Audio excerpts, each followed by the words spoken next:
All right, so there's another Hallowed Fountain deck, just to kind of be upfront a touch about things that stand out to me in this deck that may or may not be good. The first is that only 24 lands, I think, could potentially leave a bit to be desired, especially with only 4 ops. The second comment is that this Jace Vryn's Prodigy over the third Search for Azcanta seems potentially a little bit suspect. And the last thing is, we've got 4 copies of Cryptic Command and only 18 blue sources. So those are my reservations. Getting that 25th land into the deck is another way to get another blue source easily too. You could also like be more conservative and cut some of these Field of Runes, but those are some of my concerns at a glance looking at the deck list going into this. We'll see how it feels. The other comment I guess too is that we're on a Settle Wrath Verdict Sweeper package, and I've kind of been really high on Terminus in general, so we'll see how these sweepers feel. They give you a little bit more control over the timing of when you get to do them, but they also never come down before turn 4, and the fact that like they put the things into the graveyard, except for Settle, is a pretty big drawback.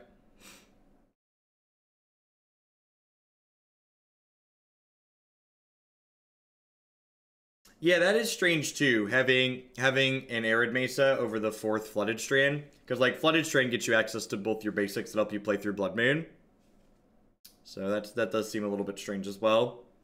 The 4th Flooded Strand could also just be, like, the 25th land as well.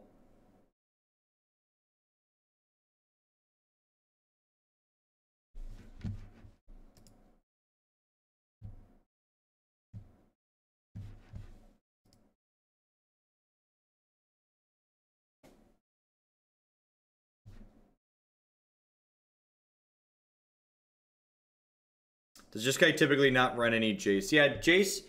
So the only reason when Jace was spoiled, it was tested a bunch in Jeskai, and the Jace isn't that good in Modern. The reason why Jace is a must-have in straight blue-white control is because it is a card that helps you set up Terminus. So Terminus is a really powerful card in Modern. And in order to make Terminus better, you need to play Jace the Mind Sculptor so you have a little bit more control over when you sequence your Terminuses to actually be cast.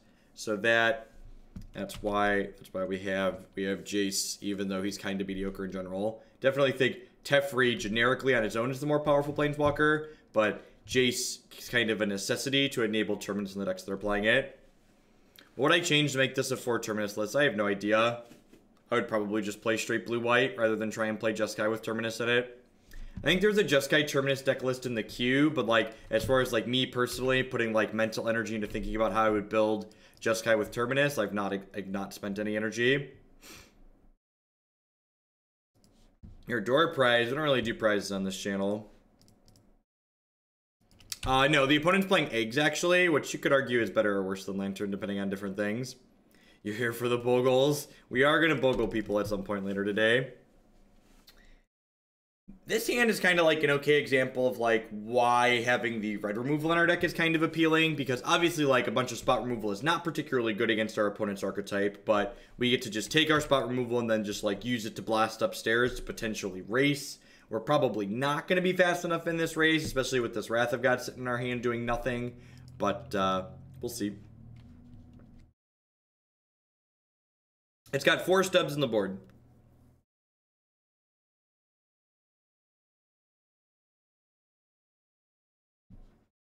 Oh, yeah, that's a great idea. What's your door prize? Time them out. God, I'm disappointed in myself that I didn't think about that. Good thinking, Moan. Good thinking.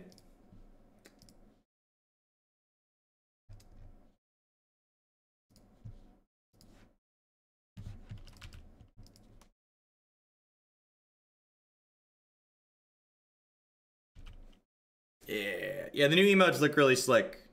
My buddy who's been doing them for me forever has gotten much better the more practice he's gotten. We have the bronze medal 3-2. It's kind of a shame it took us this long to get that. I probably should have had that one get added sooner. And then he's gonna be... So, this is a small thing, but I'm gonna shock this Hallowed Fountain in here. And the reason why I'm gonna shock the Hallowed Fountain is because it signifies Cryptic Command less next turn. So basically, by choosing to shock in this turn, I'm making them think about cards like Logic Knot and Vendilion Clique, and then next turn when I play this island without shocking, Cryptic Command will be slightly less on their radar. So I can kind of impact what my opponent's able to read into the cards that we have by choosing when I'm shocking versus not. Yeah, they really have turned out well, Apprentice. Like I said, I think Buckle Up is the last kind of old sloppy emote that I want to get rid of, and my guy who did RTFC and all these new ones, he's going to be working on redoing that one for me.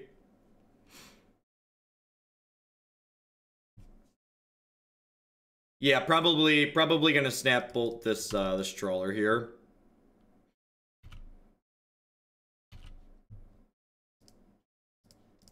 I don't like change. This is such good change though.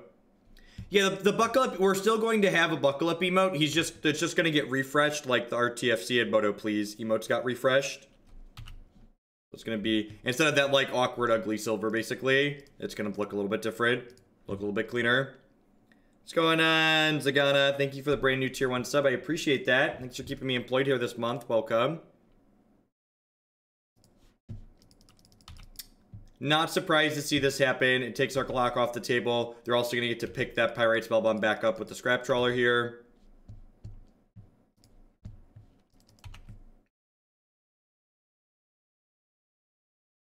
Yeah, we had the Big Fluke yesterday, actually. Really happy with that one. I'm pretty... I think... it's been a little while since we've played Jeskai. The blue-white controls felt pretty reasonable. I actually really like... Last time we played Jeskai Nahiri, and I actually really liked that configuration.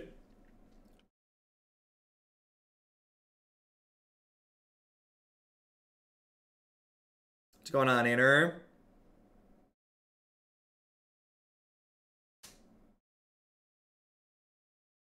Yeah, thanks, Backward. I mean, and I used to do that a lot too, and I definitely think one of the marks where like my content definitely started improving is where I just, you know, learning, especially in a format like Modern, being able to like shrug off those matchups that are just like, well, this is bad and that's just like part of the game is a big deal. Sweet, yeah, actually, Anoronic, so, where the stream is big enough now that Streamlabs invited me to their VIP program that they have a few people in, and as part of the VIP program I can make feature requests for streamlabs.com, and my very first feature request was I wanted custom bit badges in the chat overlay, and they delivered, which was awesome.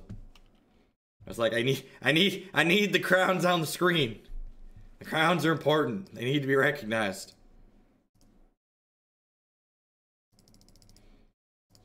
Alright, so they have 3 mana here. So we'll leave Helix and Cryptic in there.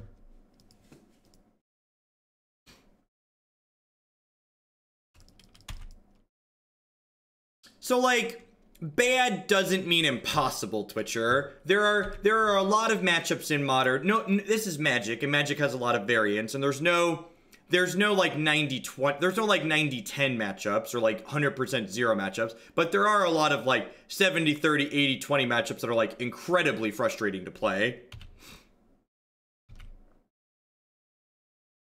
Nivik, in the chat above me, do you see there's the subscriber icons, the custom bit badges pop up there? Yeah, it works for everybody using Streamlabs, which is awesome too, because like when I request a feature, it gets added for everybody. It's not just like they're adding it just for my channel. So custom bit badges will work everywhere now. For everybody who streams and using Streamlabs. Streamlabs is also, and I'm excited about this, they said we'd likely have some next week. Hey, Warcraft Nerdy, thank you for the 7-month resub there. We're going to have Hoglandia themed animated sub and resub notifications and donation messages soon. Like they're going to be integrating my what's it called? They're going to be integrating my yeah, sweet. And I cast the op before combat here because if I didn't draw a counterspell here, I was going to attack with Colonnade, but because we drew a counterspell, we'll just hold that up.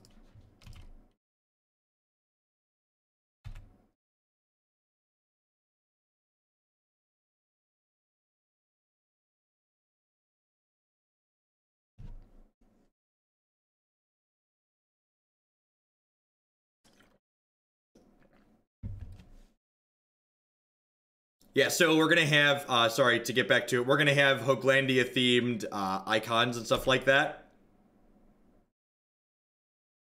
So we'll have, they're gonna integrate like the Jester artwork that we have and some other things into the pop-ups that come up on screen. So they'll all be on point.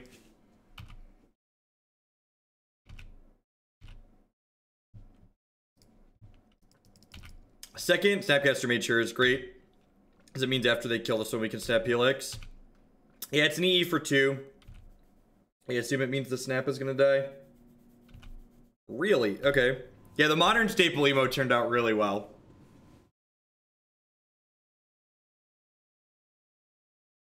We do actually have all Hallowed Fountain decks again here today, don't we? So, all of these decks contain the card Hallowed Fountain in them, but this deck is really the only Hallowed Fountain deck, right? Yeah, our draws have been pretty good. The 4 Cryptic Commands have kind of punched the clock and gone to work here, right? Like, we talked about those potentially being a problem, but like we've drawn plenty of lands this game, so like they're very good when we can cast them.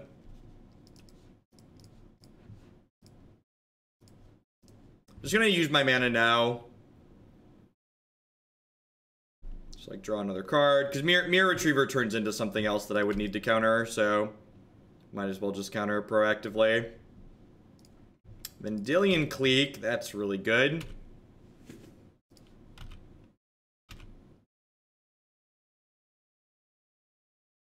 I assume this is blowing up. Yep.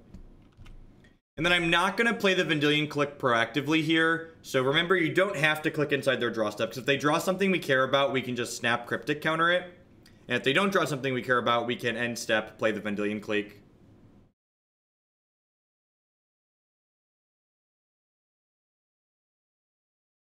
Yeah, 100% Kurtia. 100%. The new Knight of Autumn is definitely the card that's going to go in there over Reclamation Sage. We're actually not going to play Stoic Angel today. I made some edits. The deck lists in the queue aren't exactly what we're playing. I made some edits to them because, like, Stoic Angel is, like, really bad.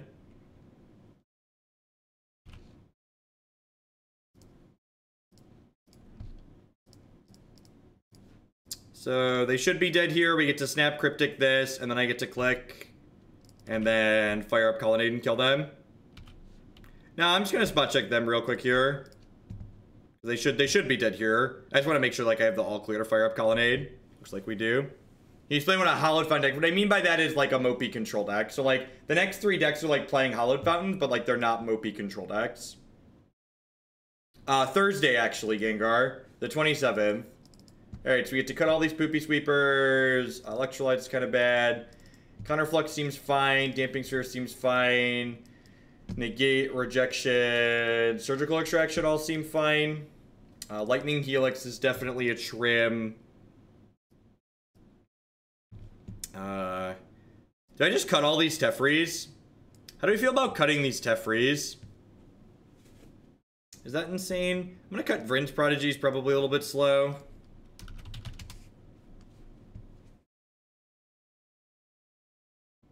I'd be pretty surprised if Knight of Autumn ended up being more than 6. If he's playing standard, it might be, but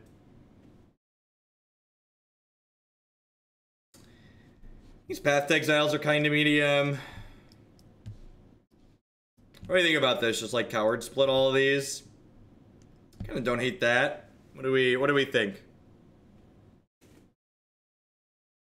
I guess Bolt's probably just better than Path to, like, bolting the what's it called is still fine so we can surgically extract it. I think I like this. This actually almost looks okay, right?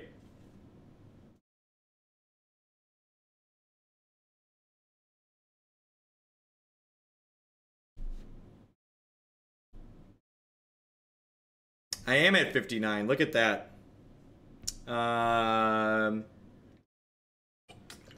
Gosh, I get to bring a toy back in. Extra path. Extra path's probably fine.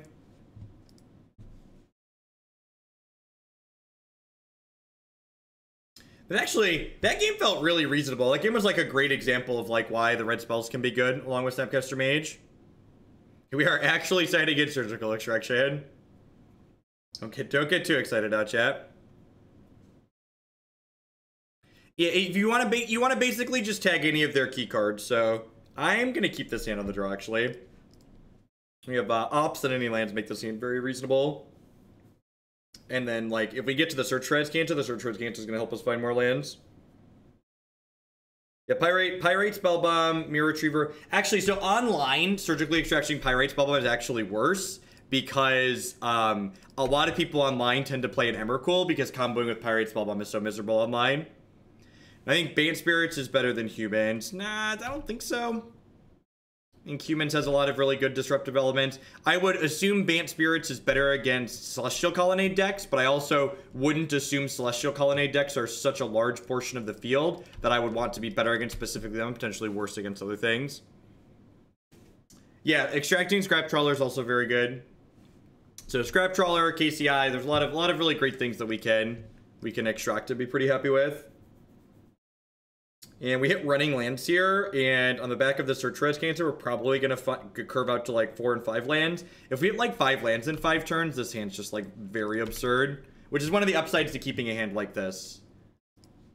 Just like being able to like have your hand be very good if you draw the right things is like ideal. And like one of the keys to keeping a speculative hand like this is this hand only needed to draw lands to be good. If your hand needs to draw both lands and spells, that's probably a sure sign that it's not good and you should mulligan it. I'm actually going to go ahead and Mana Leak this here. Not only is it a card that potentially provides a little bit of mana for them after they missed a land drop, but it's a card that lets me get my Mana Leak into the graveyard because I would like to be able to snap Mana Leak as soon as possible because putting Snapcaster Mage on the table gives me a clock to start killing them. Your Nature's claiming my Search for Azcanta. That's rude. I liked my Search for Azcanta, opponent. How will I ever find Azcanta now? Somewhere over the rainbow, way up high. Do. I feel like we need like a Search for Azcanta set to somewhere over the rainbow now. I don't know why, but it just feels very natural. It just feels like that would slot in there really nicely. And see, and now we get to snap Mana Leak here and get my clock into play while also continuing to disrupt them. So like using the Mana Leak proactively the first time allowed us to use our mana last turn efficiently and allowed us to give us an opportunity to put the Snapcaster Mage into play ASAP. They're expecting Stony Silence's 2 Mo's. In the opponent's deck, you basically want to board in Nature's Claim against any deck that plays white.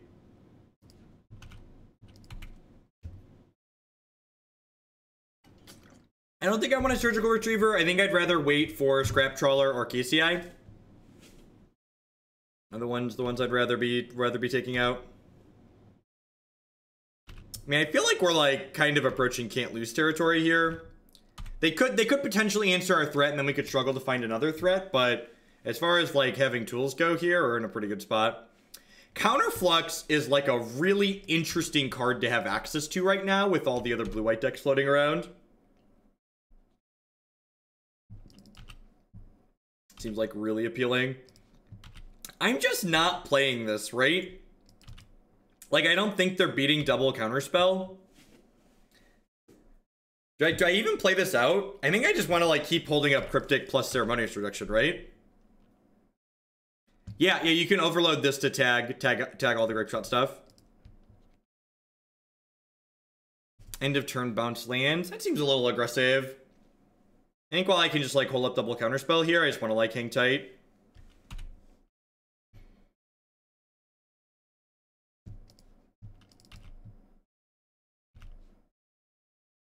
Seven more turns, opponent.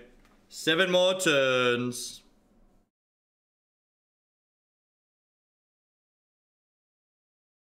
We're Nature's claiming Ichor Wellspring. Gosh, that's actually pretty good. I think I just let that resolve, though.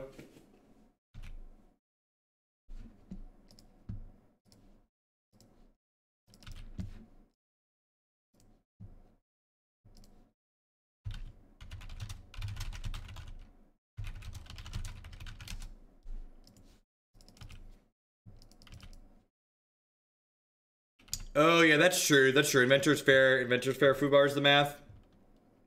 Forgot about that one. One thing that is worth noting about this specific configuration of Jeskai is that while we have 1 click in the main deck, we don't We don't have more in the board, so like a second click or nimble up structures or some way to like add more pressure to the table would probably be ideal. Like I binned my second Snapcaster Mage earlier while digging for lands. If it looks like I'm gonna have to discard to hand size next turn, I'll probably play out the Surgical Extraction.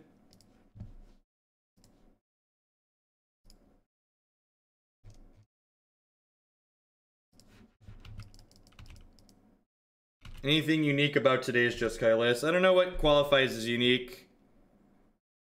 And by no means, like, on top of all things Jeskai. They've already burned 2 Nature's Claims here, too. Which could make this Damping Sphere a lot better.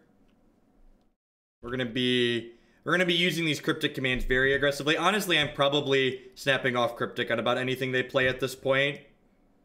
Just want to, like, take resources away from them. The Buried Rune's a good catch on the Surgical.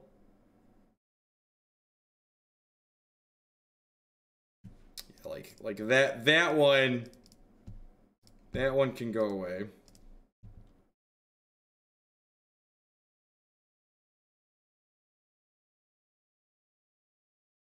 There's a reason to leave more Path to Exiles in our deck. Oh, you know what? I wonder if they have a guttural response here.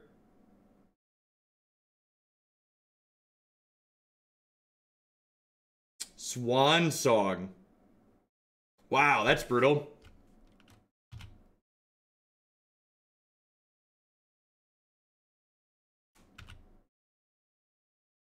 Huh.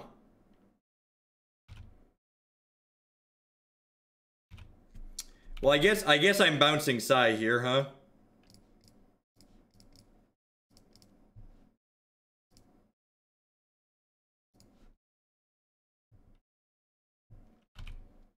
I was worried about how I was going to potentially kill them, but it looks like we now have an answer to that.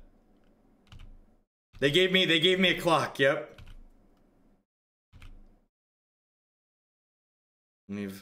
We're solving the how do we win question.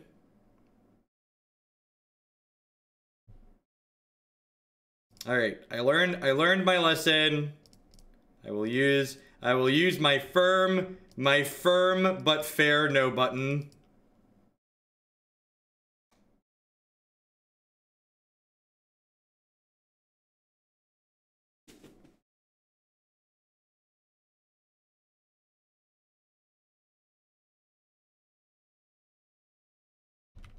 Yep.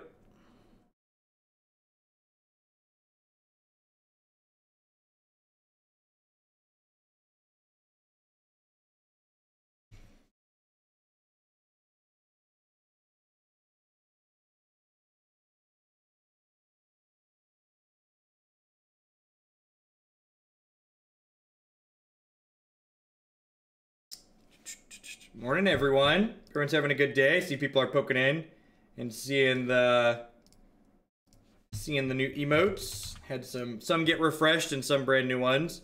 I'm gonna wait and see. I'm gonna wait and see what else they do before I fire off the Surgical necessarily. They might not even go for it here just yet. And like, there's a good chance that like if they do start going for it, the Surgical can like disrupt them.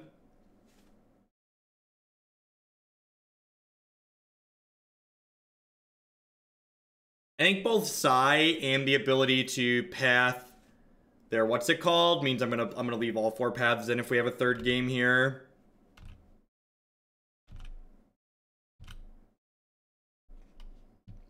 All right, Click's actually a pretty good draw. I think I'm gonna go ahead and just play Wet Ball out here though. Like they've already played 2 Damping Spheres. Alec, thank you for the 8-month resubscription there. Happy Friday to you, TGIF everyone. Thank you. Thanks for keeping me employed here.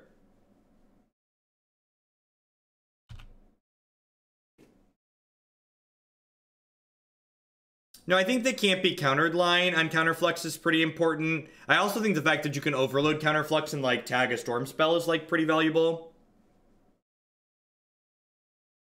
Wow, they have another Nature's Claim. Maybe I should have. I wonder if it would have been insane to surgically extract their Nature's Claims here. I wonder if that would have been silly. I'm gonna in response to this play this Vendilion Clique. take a peek at what's in their hand.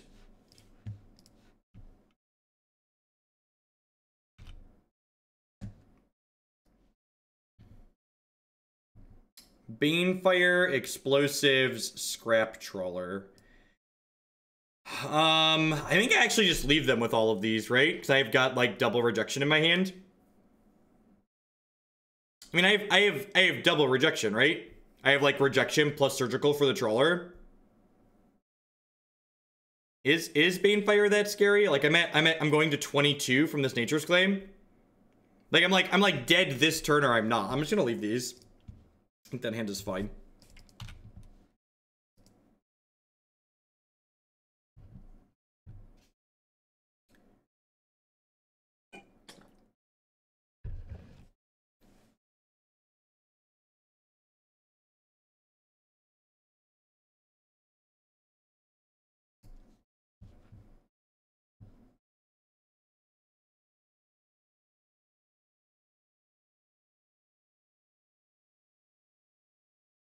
Sure.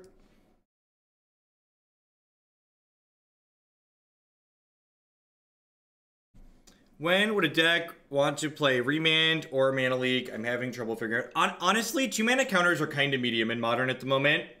There's a reason why, like the blue-red tempo deck that I've played, there is a reason why that deck moved towards having,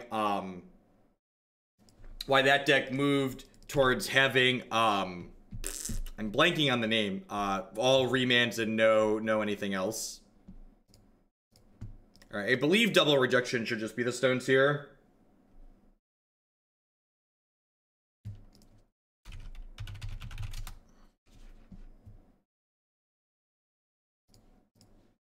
Rejected.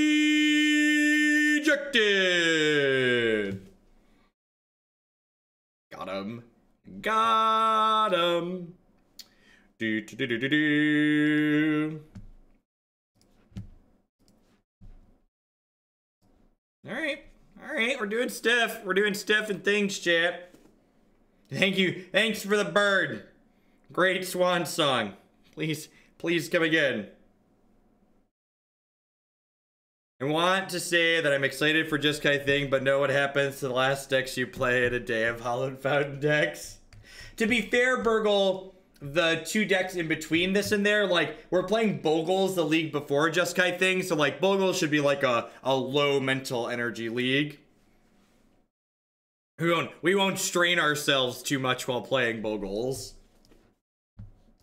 That seems fine. It needs some lands, but it's got a good selection of spells. It's got all of our colors.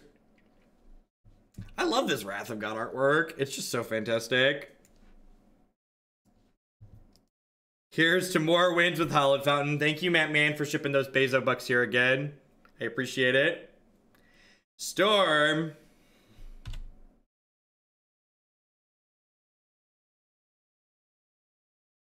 I had a surgical extraction too at the end there, Digitech Wire. My hand was quite absurd.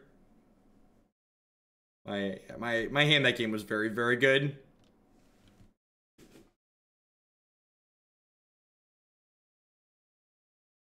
Yeah, Jeskai thing is the Jeskai thing Ascension deck. We'll see if this is one of the games where our 24 lands are going to catch up with us this league. The Bant deck looks cool besides the 4 Tamiyo nonsense. Tamiyo is another one of those cards like EDF that, like, when they introduce a new non-rotating format, it's like one of the cards I am most excited to get to play with.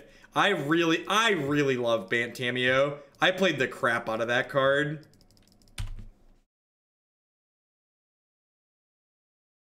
It's such a fun card. It's just so flexible. Yeah, we hit the SCG Con meter goal. It's still here on my sponsor pages showing that it's all full.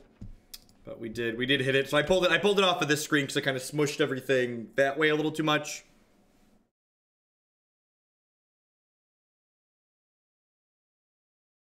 I played, I think the most fun I had with Tamiyo in Standard was I played her with Baral's expertise. So you'd, like, bounce 3 of their creatures and, like, lock down 2 others when you put Tamiyo into play. It's good, clean fun.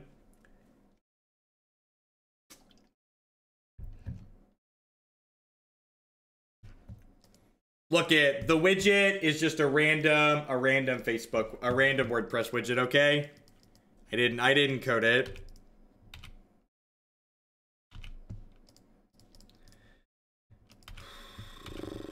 Put my clock into play here. We unfortunately can't snap. We can't snap Path to Exile with these lands, which is awkward.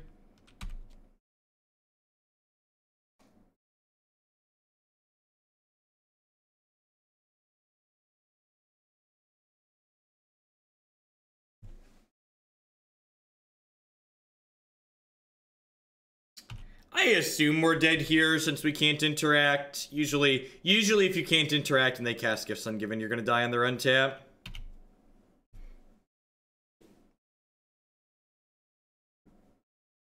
Our hand is pretty bad for this matchup. I feel like Tamiyo is one of the many cards that just like would have gotten to see a lot more play if they would have just like nutted up and just like stuck to the original 6-month rotation cycle and just rotated things twice a year. Just like one of those cards that just got like far outshone by everything else that was in standard at the time. I think you're just supposed to ditch the mana on these kinds of Gifts Ungiven here. Like, obviously they can Noxious Survival their thing back, but I just want to like cut them off as much mana as possible.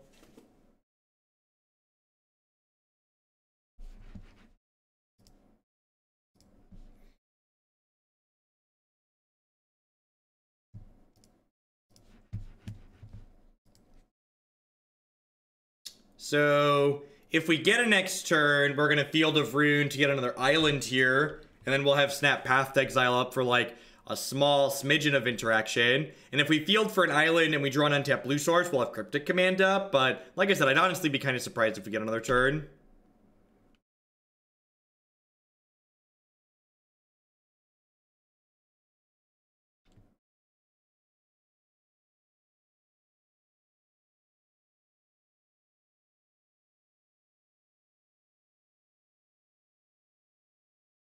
Might need more 3-drops.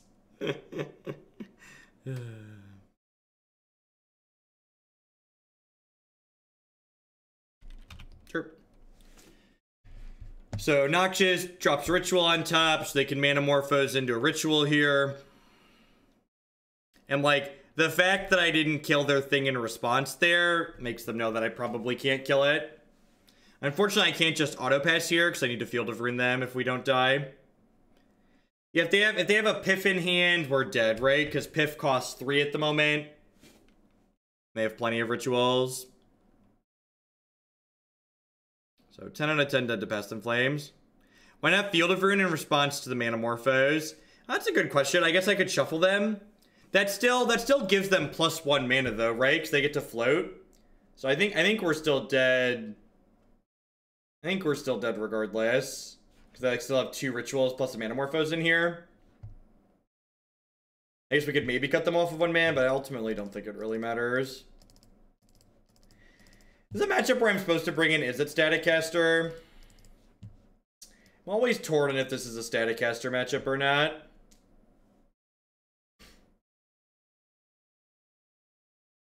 I got to go to work and tell everyone I sleep with Lisa. I feel like I could... Oh, Nightball. His Vryn's Prodigy seems really mediocre. I'm actually not quite sure why that's in the deck. This card is really kind of awkward alongside Counter Magic. You want to go ahead and bring in the Staticasters because they tend to turn into a Goblin, Empty the Warrens deck against decks like Jeskai. I think hedging that seems fine.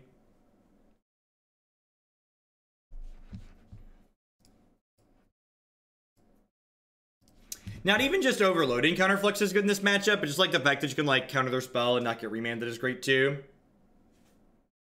That's a lot of like good flexibility for us. TGIF folks, good morning. Almost 600 people already and it's barely 9 a.m. Everyone's having a great Friday. Having a great end of your week. Maybe you're in the weekend in some places of the world already. Seems decent. Needs more lands, but pretty decent as well.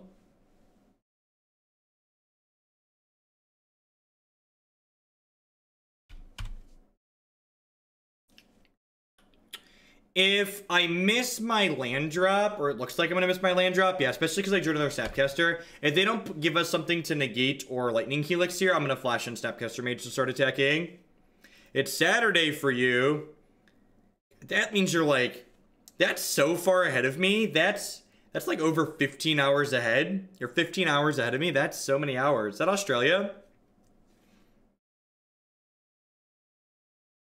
Welcome to the land down under. Do do do do do do do do.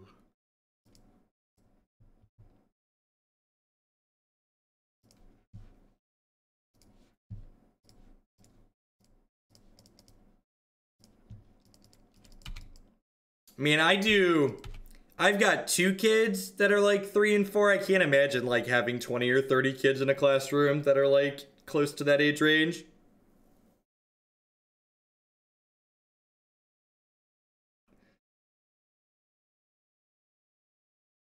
You teach 23 to... That's so many. That's so many. Cast pieces of the puzzle.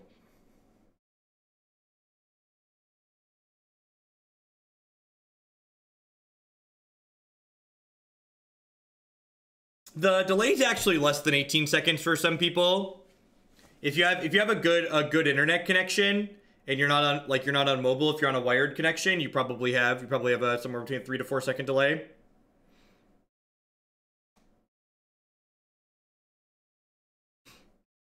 Mobile's a little bit longer. Like mobile and Chromecast tend to be somewhere in the little bit longer range still.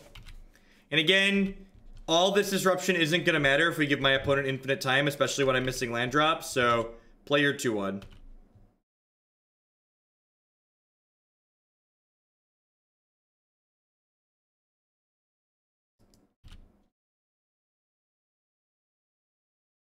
Third to 5th graders, at least like I assume by like 3rd to 5th grade they like really understand like their actions have consequences to some degree. Like they understand punishment at least.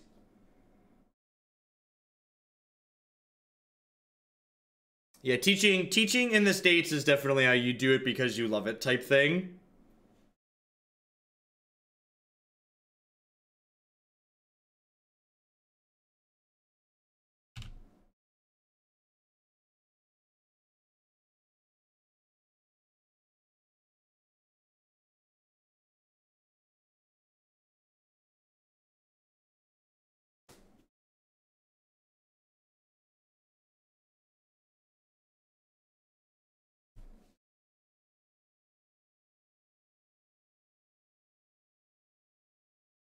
I think I'm supposed to negate this.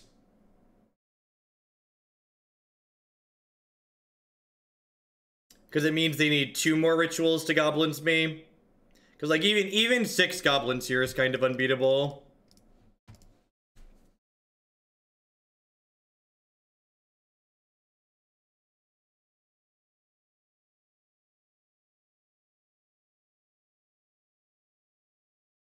And to be fair, male teachers don't really make that much either.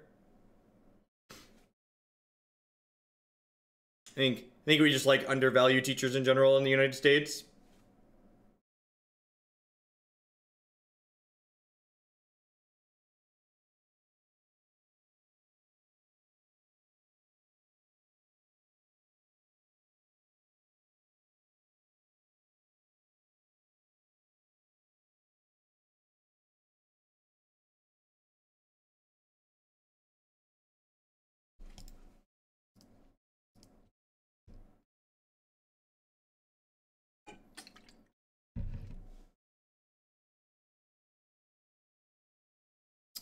Yeah, when you factor in you get 3 months off, like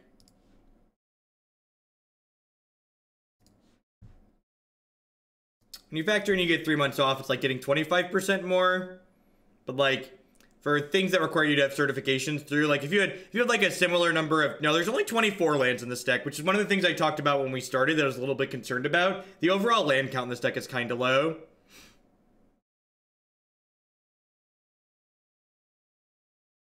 Yeah, that's true for most places, Mason. Like that type of sexism still very much exists, regardless of how much people want to bury their heads in the sand and pretend that it doesn't. Yeah, correct. And not only is it's not even just straight 3 months off. You do prep work and stuff, but like when you're a teacher and you work during the year, like the amount of hours you tend to work on average are like very crazy. Because like you're not just working while you're in the classroom for the, you know, 7 or 8 hours a day that you're there, right? Like you're grading stuff and doing prep work and stuff like that.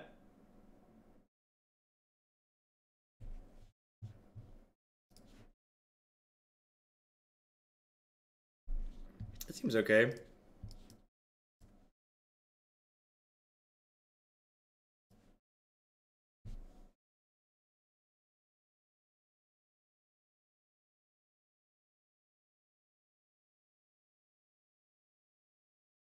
Yeah, yeah, paying for your own supplies out of pocket is also a thing that very much exists.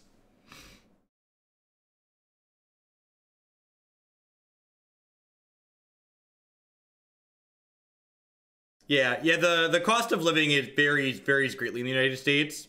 Like where I live currently, you know, making 50 or 60 grand a year, you get to live very comfortably, but like you couldn't live in like some places like New York or California or parts of California for that much money.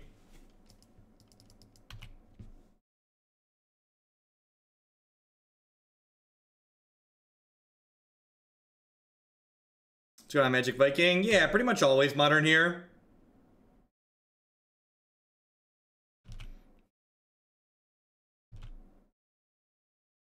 It's okay, we'll just draw our Terminus. Oh wait, we don't have Terminus in our deck. Do I even... I guess I could draw Running Paths.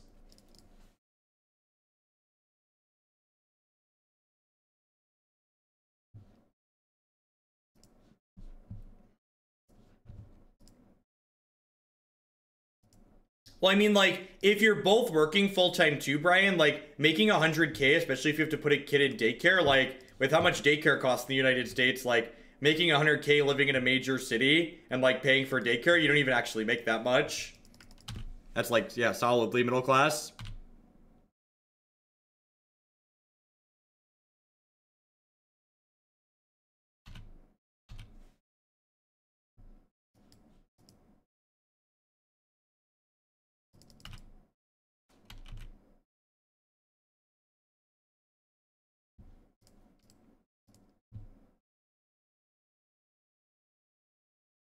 All right, well, there's the first part of the chip in a chair. I think I have to fetch shock again here, right? Because I just like need the colors of mana.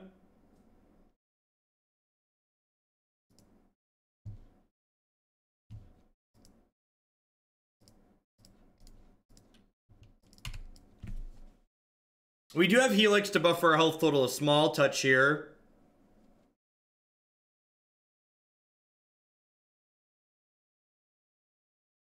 Yeah, we put the kids in daycare full time when I started streaming full time, and to put my 3.5-year-old and my almost 5-year-old in daycare full time is twice as much as my mortgage.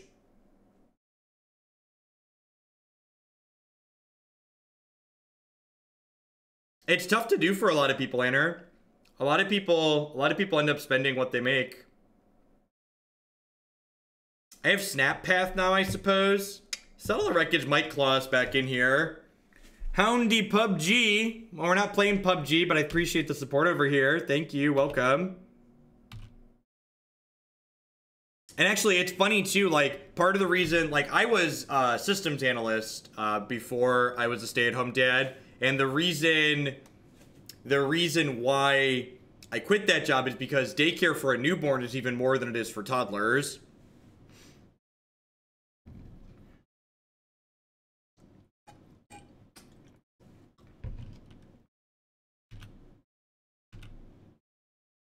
Is my Snapcaster Mage trading with this Bloodghast?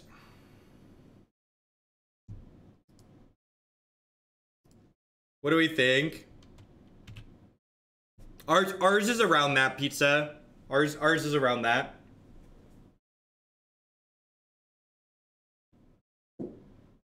They played a land this turn, right? Yeah, they played a mountain already. Yeah, I think because they played a mountain already, that was kind of a mistake on their part. I'm gonna go ahead and block.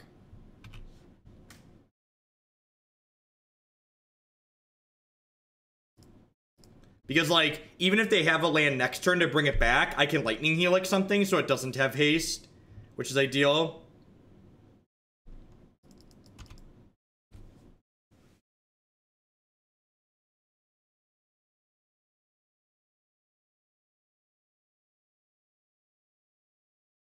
It's a delve threat. Smells like a delve threat. Smells like Tasigur Spirit. Land. Really kind of wanted to land there because it would let me cast the Settle the Wreckage. I think I'm supposed to play this Jace out here. Morning, Jeff. Loved the Bant Super Friends Dumpster Hollow one last night. Thanks for giving us the greatest hit. Thank you, Matt Maxon, for the support. Yeah, the low land count is suspect, like I said earlier.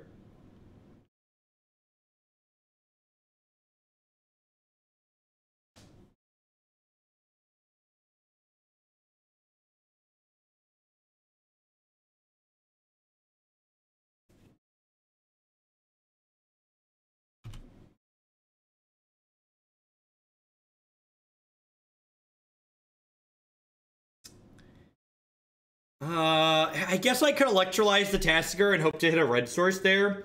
That seems ambitious, though, because then, like, I'm kind of up a creek without a paddle if I miss. I think I want to just, like, play the Jace and then, like, plan to flip him over next turn.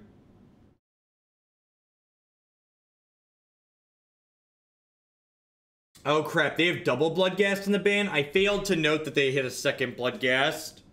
Huh. The fact they have a second Bloodghast here probably makes this play that I made a lot worse. If we would have just had an untapped land, we'd just like pass, holding up, settle, and other stuff, and just be like in an amazing spot. Unfortunately, that is not an option.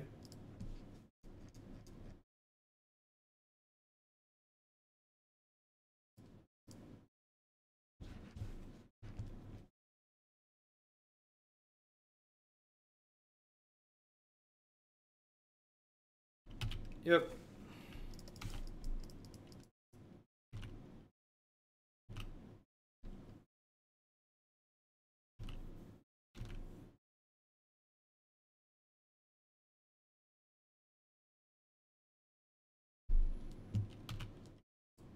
I think I just have to jump block here. I'm gonna bolt here. And just like hope to draw a land next turn. An untapped land to settle the wreckage. I think I need to keep my health a little high. You don't assign resources to Docker images. A Docker image isn't a VM, Alec. A Docker image is basically just a self-contained software application.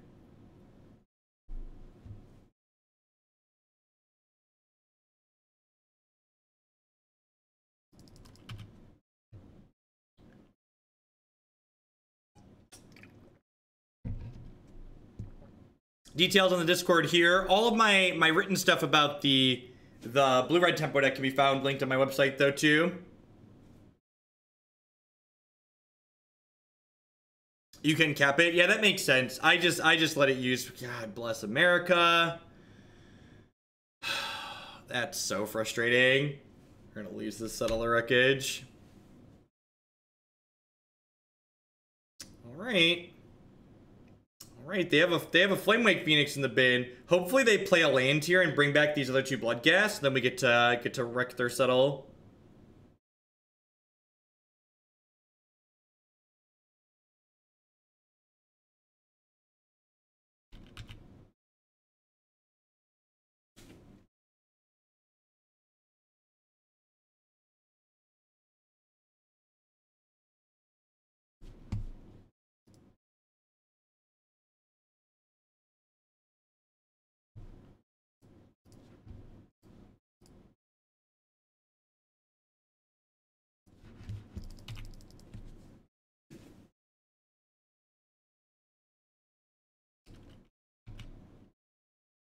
Nah, they're just playing good.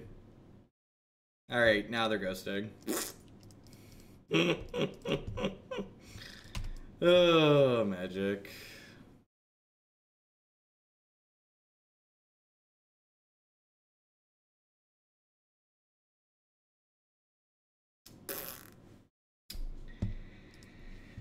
Oh, dead. There's no guarantee that they're ghosting. Maybe they're just playing around the one of Settle the Wreckage that a lot of decks don't even play. You know, it's hard to know for sure. Sometimes people do things like that. Just gonna continue cutting this Jace Fringe Prodigy. This is a Staticaster matchup.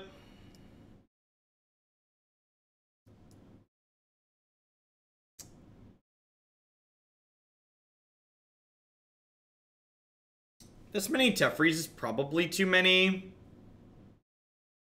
Yeah, Staticaster like full checks Blood Gas, which is nice. Ghosting refers to when somebody is watching my stream while we're playing, so they have knowledge of like what's in my hand and stuff like that.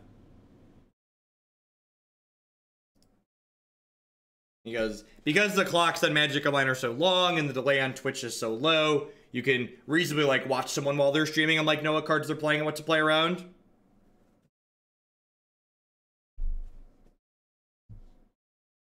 I mean, they also put like Doogie, they also put a Path to Exile in my bin, so like I very easily could have just like had a second Snapcaster Mage, a card that I almost certainly play more copies of than Settle the Wreckage.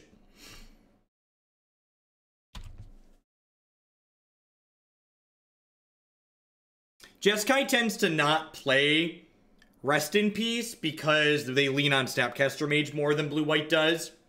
So Snapcaster Mage is really how Jeskai tends to close out games, like Bolt, Snap, Bolt, and stuff like that. So the Rest in Peace tends to impact us a little bit more.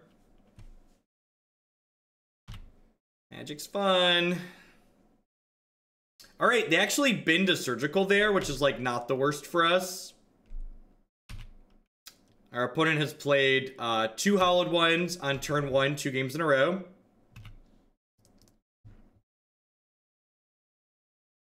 Just good clean live in.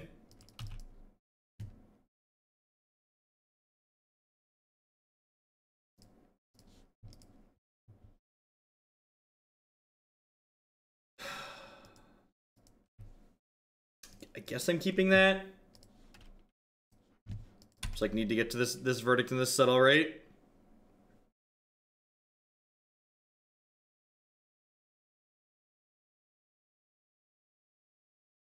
We're gonna be at 3 before we can even cast a pre-verdict.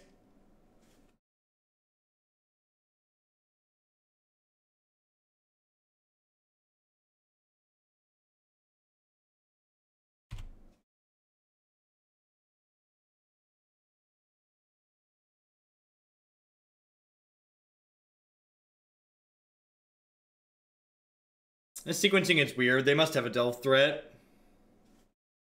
Because, like, they could have hit Flamewake Phoenix here.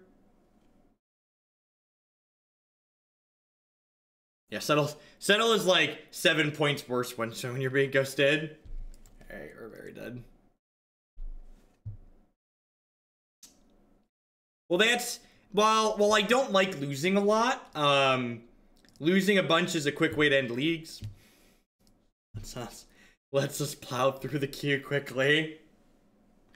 Just like getting a fairly healthy dose of like, this is the reality of why I'm not a huge fan of decks like this. Just like our things not lining up well into the variety of threats that people could be playing.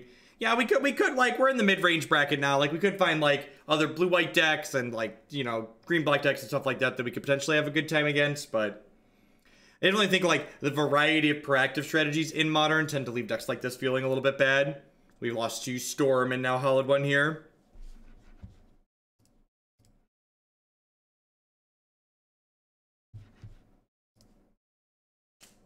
Nope, there are 0 Terminus in this deck.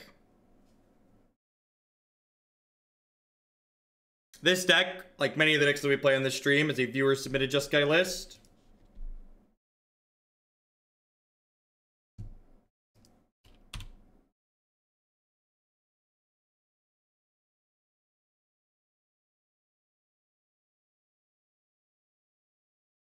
Ooh, Grixis Shadow. This match is probably pretty okay for us, especially with Path plus Snapcaster Mage in our hand.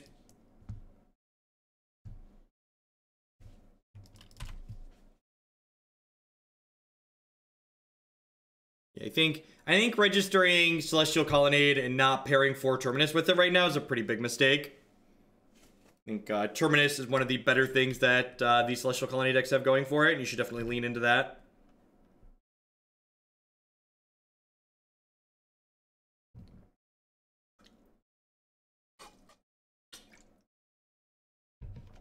What's going on, Python? It's Friday. I mean, who really works on Fridays, right?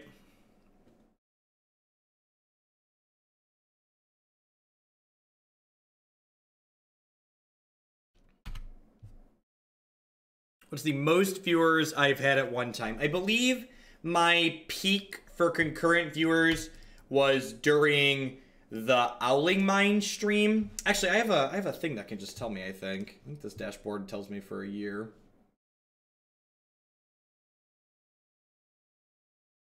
My peak viewers in the last 365 days, I was going to say 1900, was 1858. And I'm pretty sure this was during the Owling Mine stream. So that makes sense. It was about there. Data's great, chat.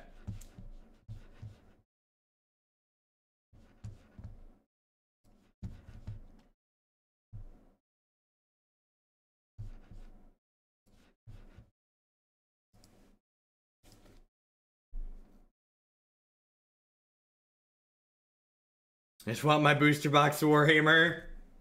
Game's a lot of fun. I'd recommend sorting all the stuff after you open it so you don't end up scanning more than 3 copies of any given thing. So that way you don't scan stuff that you're not actually going to play with. Alright, Tarmogoofy. They didn't leave blue up here, which means this Path to Exile is going to get to resolve.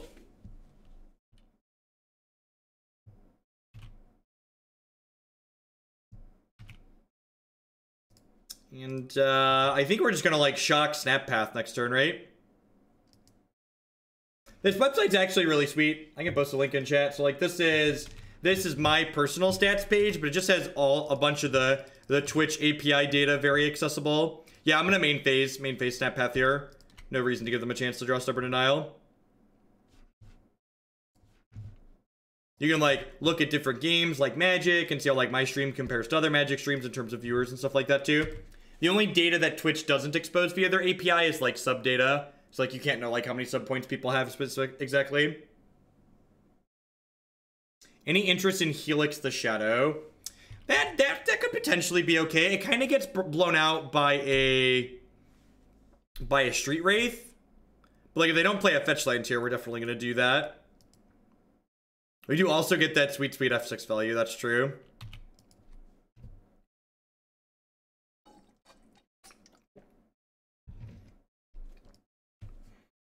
Yeah, I actually didn't think about Helixing the Shadow because it's pretty rare that they're just a 3/3.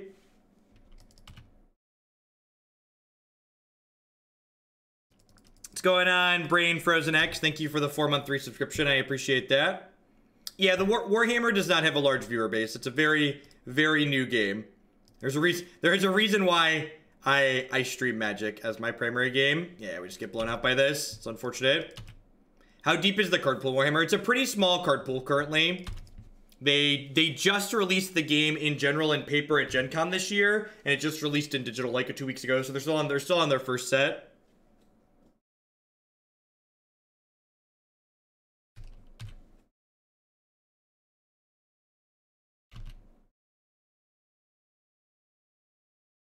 Honestly, I wonder if I was supposed to wait to Helix on their turn because then I could block. But like the problem with that line is if I wait till their turn, any fetch land lets them beat the Lightning Helix, whereas they only have 3 more Street Wraiths in their deck, and they likely have a lot more fetch lands, right? So like I get blown out by a lot more things potentially by waiting than I do by just going for it on my turn. So I think like looking at that situation there and going we should wait is like kind of results based.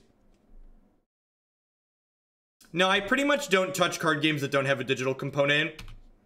I don't really have time to like make time to like play a physical card game anymore.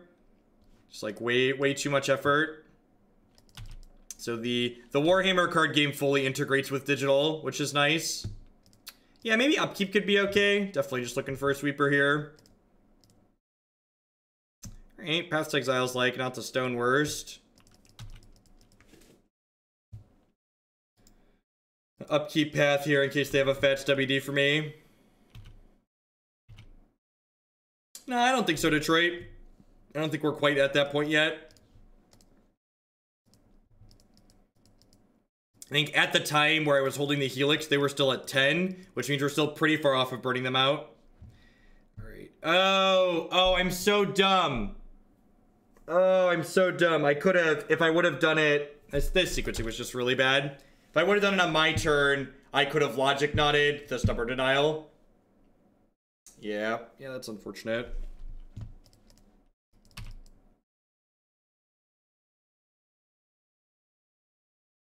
Definitely should have done it on my turn.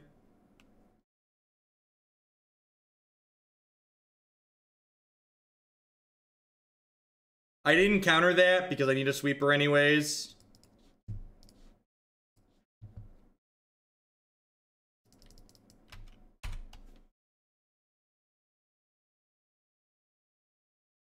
So if I would have sequenced better, I could have had one of these off the table already, and then I'd only be dealing with one thing here once I snap path. Have these logic knots sitting in my hand looking super awkward. I don't have any detention spheres in my deck, so there's no reason to leave both shadows in play. Just like get rid of the thing that does the most damage.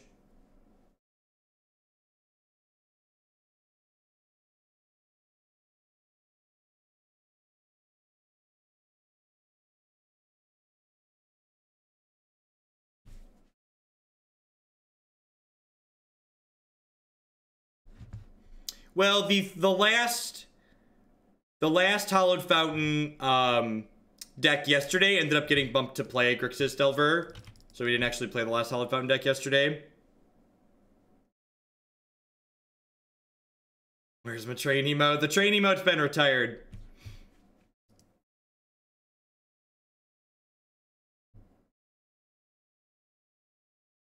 So, Colligan's Command trying to push through lethal.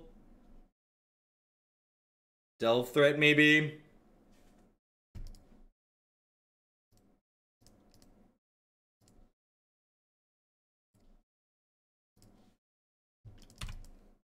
Alright, so jump the shadow, go to 6. We have 3 sweepers in our deck to draw. Path to Exile technically buys us another turn.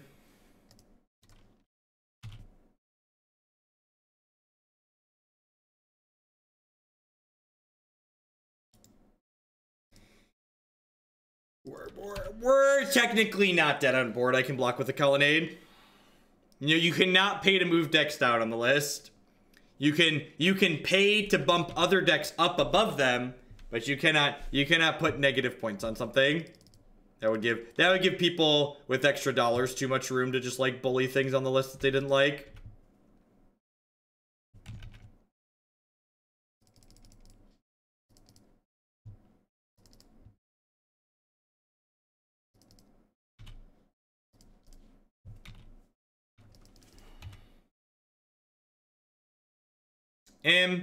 Am I dead yet? Not yet. I'm not dead yet.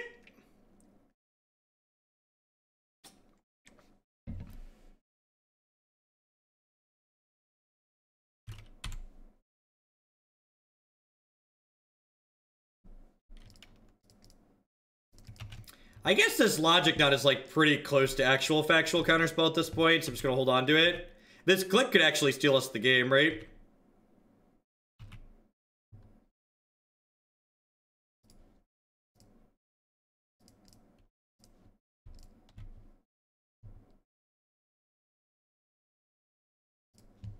Todd Stevens basically thinks any possible change to Modern would be bad. Is the feelings that I've garnered from watching his streams. He's very content, and it just, you know, people are scared of change. He was one of the big proponents of Jace the Mind Sculptor was going to ruin Modern, and we all know how that panned out.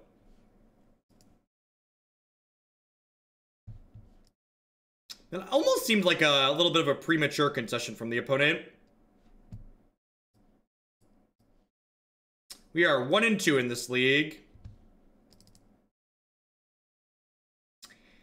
I actually think I want Counterflux in this matchup. Just like having a no button that they can't Stubborn Denial seems really appealing. A lot of these other cards don't seem particularly good, so I guess I'm going to leave these Cryptic Commands in.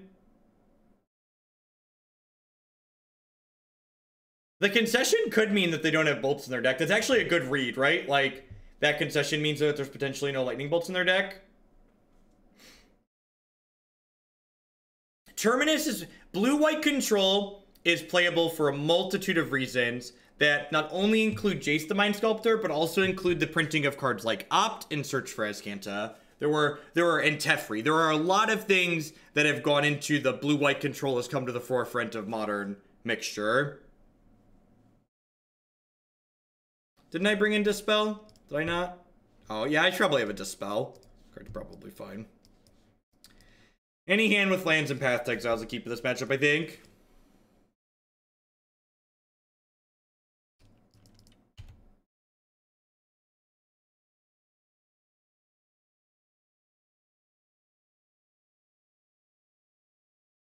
Yeah, I saw his stream title said something like Bant Value Town and Legacy. Was he just playing Maverick?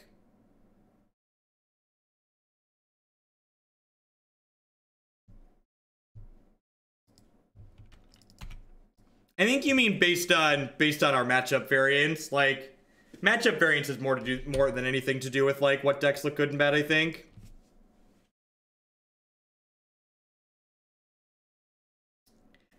I wouldn't be surprised if he likes Legacy. Like, the Legacy is a place where like Knight of the Reliquary is actually close to playable.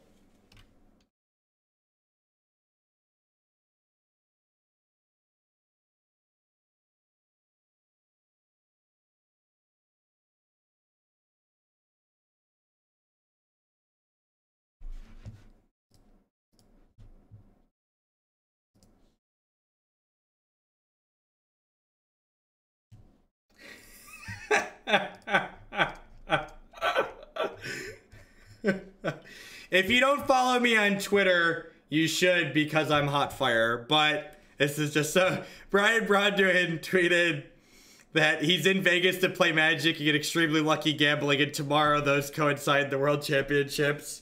And then I posted my very clever "These are the WotC lawyers" with people talking about Magic being gambling. And then Tulare Community College posted here, so the lawyers got to you too. You know what we do to hot takes that are crappy around here? We give them a 10-minute break.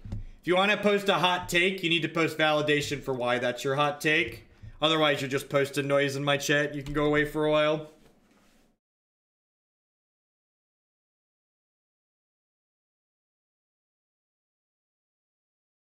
Yeah, and to be fair, like, there aren't a lot of opportunities to, like, play Legacy, right? So, like, if you enjoy it, it can be tough to, like, find time to do it. Especially with, like, Todd plays a lot of the STG events, right? So, like, STG does not have a ton of Legacy things. If I had a Legacy tournament tomorrow, what would I run? I would run Magic Online and stream for you all instead of playing Legacy. Would it be fair to say that skill gets you into money in a Magic tournament consistency, but a little bit of luck is required to win? Yeah, I mean, like, if you're good at Magic, you're gonna win 60 to 70% of your matches, which if you have 2 to 3 buys, 60 to 70% match win rate is gonna cash most of your tournaments. Like, when I traveled a bunch to play on the Open Series, I would, like, there weren't a ton of tournaments that I didn't top 60 for, and, like, if I would have a bad run and, like, not day 2 a tournament, I would often top 8 or do well in the Classic the following day.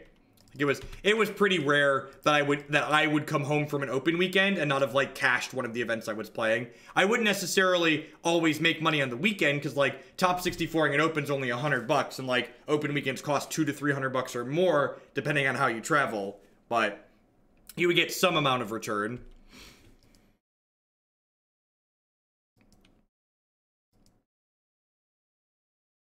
Sure.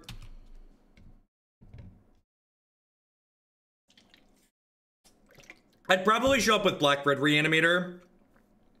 Black-Red Reanimator is like the Grishel brand of Legacy. It's like the closest to playable a meme gets in that format.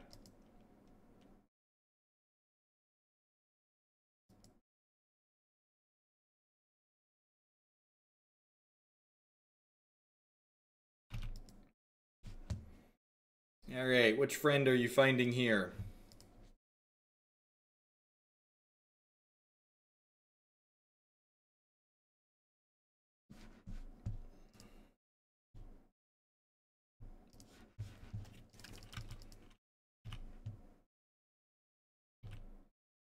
The Inquisition is not playable.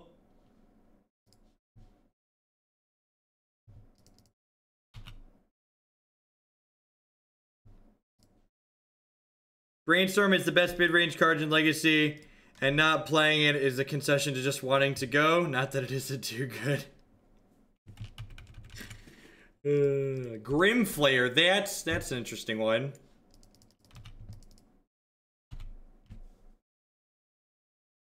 I'm a pretty big fan of Spell Snare in general right now, Defara. I think I agree with that. I think some number. I don't know if even that's true. I guess blue-white control doesn't play Spell Snare. I like Spell Snare in tempo decks. I don't know if I agree with you that you like need to have Spell Snare in control decks.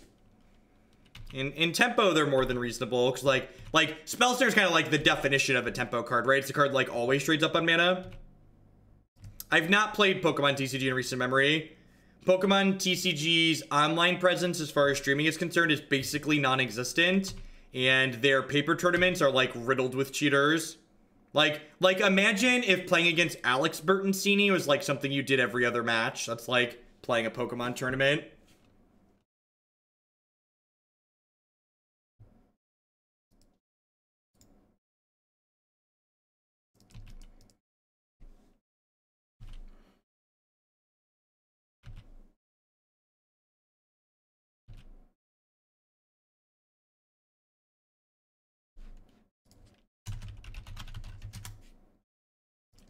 You can read about the issues there. Card acquisition for Pokemon TCG is convoluted. It's not that difficult once you understand it. I was able to get my hands on any cards that I needed to play on the online client for like pretty easily once you understood how things worked. It's definitely more convoluted than like just a traditional TCG model or even a CCG model, but to say it's just like impossible is unsure, I think.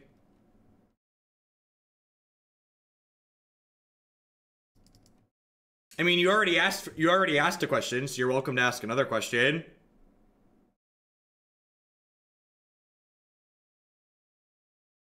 Wow, is that really it, Dunlap? That's absurd.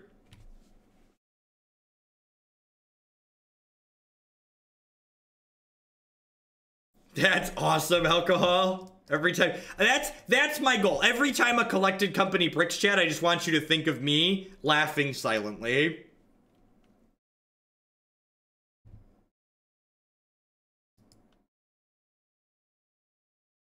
You think I should bounce there? Yeah, I guess that's a reasonable thing.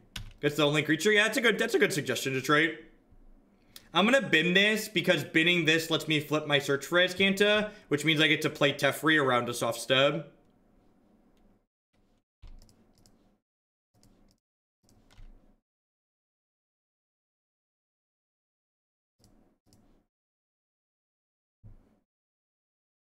Untapped land. Untapped land is great because Teferi is going to untap 2 lands, and then I get to go looking for Azcanta. This is why people play decks like this, even though they often come up short, because when you get to have games like this, where you just like have all your toys and play, you're just like, yay, toys, yay, toys.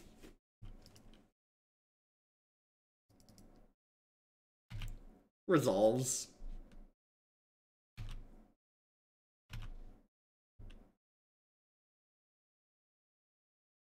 This is Jeff's I love trades moment. Exactly, Burgle, you get it. You get it. When these decks get to do all the things they want to be doing, there's basically no better feeling in Magic the Gathering. You're just like, This is everything I love in life, and it's everything I want, and love, please wrap me in your sweet, loving embrace.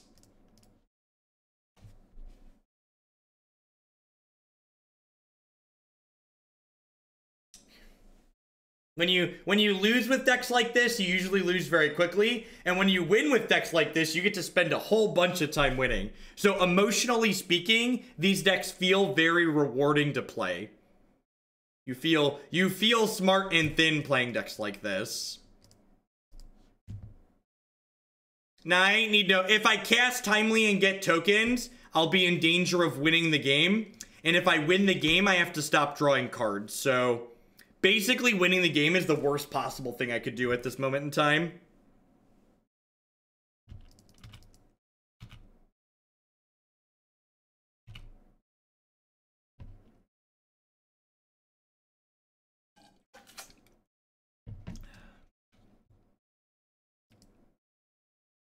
Glad we got that clear. Here's to not winning.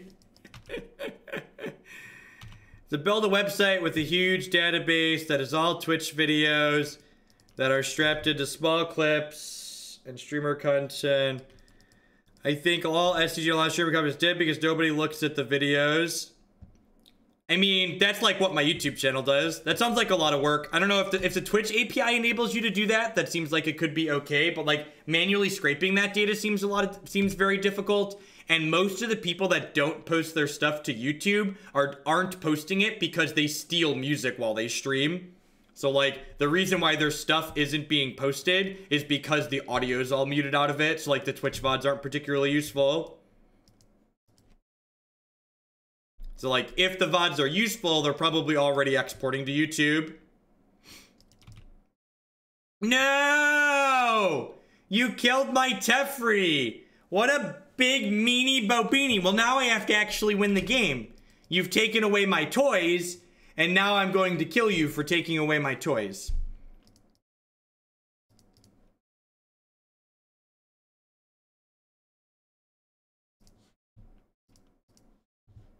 As far as I'm aware, and I could be incorrect, but to my knowledge, there is not a license on Spotify that gives you a basically radio license, style license, to allow you to stream to everybody in the world.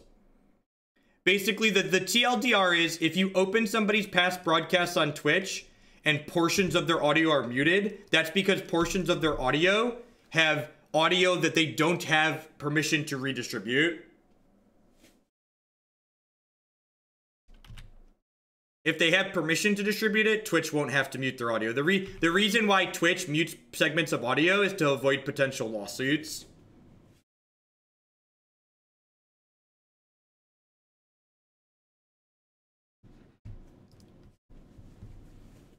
All right, we're 2-2. We'll wait for the last match of this league to pop. I'd just like to thank everyone for hanging out here this morning. My name's Jeff Hogan. I'm a full-time streamer, memer, and content producer here on Twitch. I'm here playing Magic 30+ hours a week. This Jeskai control deck, like most decks that we play here on Twitch, is a viewer-submitted deck list. If you're interested in potentially having me play one of your decks on stream at some point in the future, be sure to check out bit.ly/Google or you can click the submit deck link in the navigation on my personal website, jeffhoagland.com. By submitting decks, the best way to support my content is subscribing to my channel. My subscribers are the people that keep me employed here day in and day out. I wouldn't be here as often as I am without their very wonderful support. And of course, you can support my stuff by checking out some of my very wonderful sponsors. Cardsphere.com. I'd love to help you turn some of your cards into other cards direct with other players. There's no haggling. They just take a 1% fee off the top. Inked Gaming would love to help you customize your gaming experience using code Jeff12. You can save 12% on custom playmats, mouse pads, binders, and bags with them. Cool stuff. Ink.com buys sells a lot of cool stuff, including TCG singles. Using promo code Jeff5, you can save 5% on Magic, Pokemon, Warhammer, and Yu-Gi-Oh! Cards with them. And of course, this stream is made possible by viewers like Anaronix, Justin Nivic, and all y'all up there. If you're enjoying what you see, please make sure you hit that follow button. Following the stream doesn't cost you anything. It lets you know when I go live and with what. If you want to see more of my content when I sign off later today, you can be sure to check out my YouTube channel as well as my website. All my stuff gets archived in one of those two places. You can find lots of videos and content from myself to fill your time. Oh geez. Oh geez, we gotta fix this. We gotta get this all fixed up here. Del plug this one. Oh no. Did it accidentally put...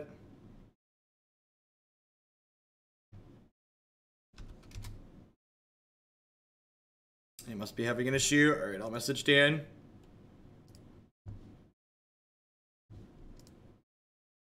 So I'm doing some reading, and Twitch has a Spotify playlist. Sure, yeah, any royalty-free music from anywhere you can play on Twitch. It's royalty-free, so you can explicitly use it. In fact, music.twitch.tv, I believe, has a bunch of royalty-free music on it as well.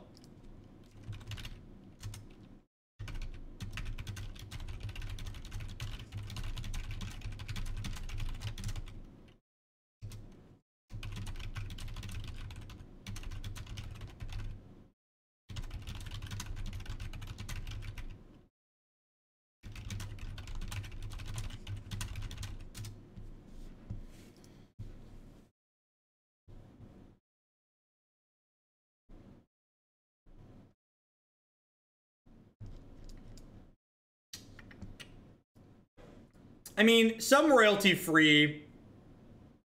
They tune in to listen to Jeff having opinions on stuff, and he has no issues with downtimes or silence. I do have copious amounts of opinions, Burgle. That's true. I work fairly hard to fill most of the downtime that would otherwise be experienced on this channel. And let's be honest, Magic, especially Magic Online, is pretty copious amounts of downtime.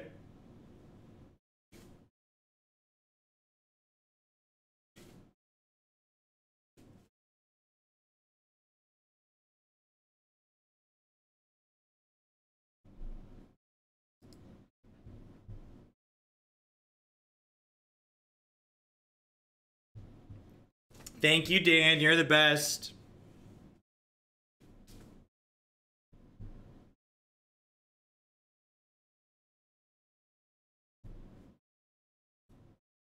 How are we doing? We are 2-2.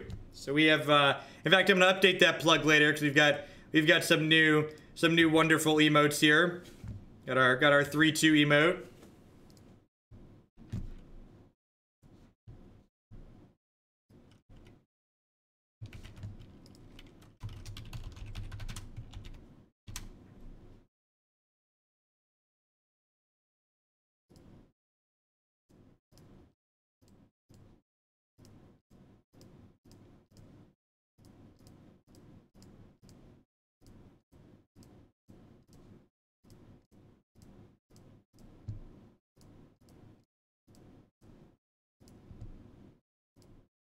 Look at all those. Look at all those wonderful ones there.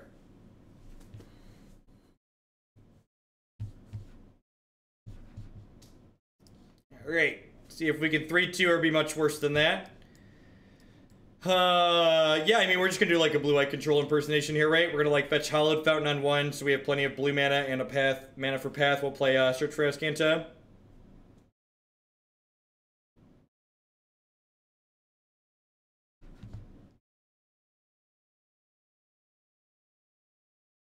Magic Online doesn't have that much. I mean, it really does, Quarthion. Like, not only were we staring at a loading screen there while we were waiting for my match to queue up, but like, every match, like, I talk about most matches about how, you know, we're up 5, 10, 12 minutes on clock our opponents. Like, that's waiting time.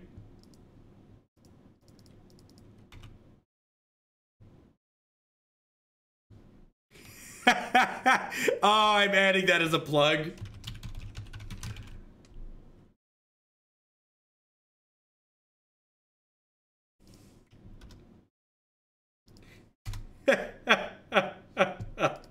Oh, that's great. That is a good suggestion.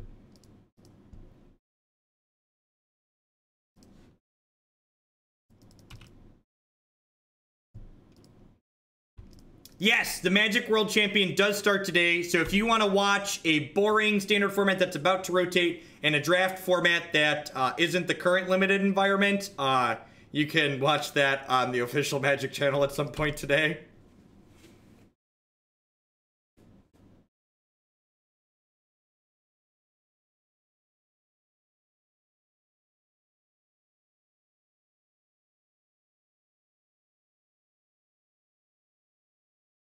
Ah, yes. The power of the 3-2.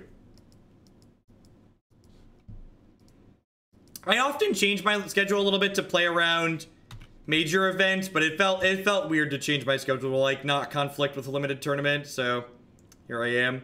I think I'm gonna ditch this because I'm really just like looking for red mana at this point.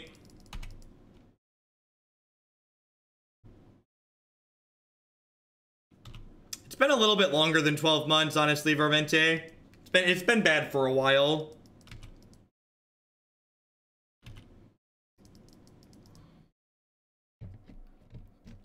We almost look like a good deck currently. The difference here is we don't have Terminuses in our deck to draw to, which feels really bad. I really wish I had a Terminus to draw to here. Would you accept a WotC sponsorship? Listen, we give Wizards of the Coast a lot of crap that they fairly deserve in a lot of instances around here, but they also do a lot of things right, okay?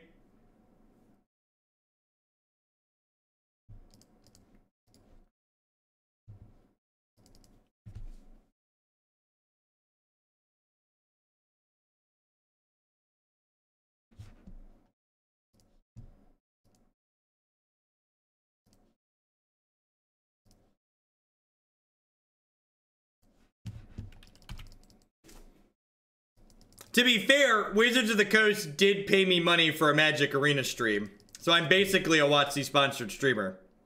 I'm kind of a big deal. Kind of a big deal, chat.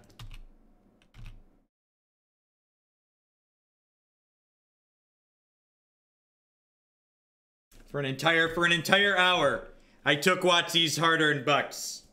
And it was great. It was wonderful.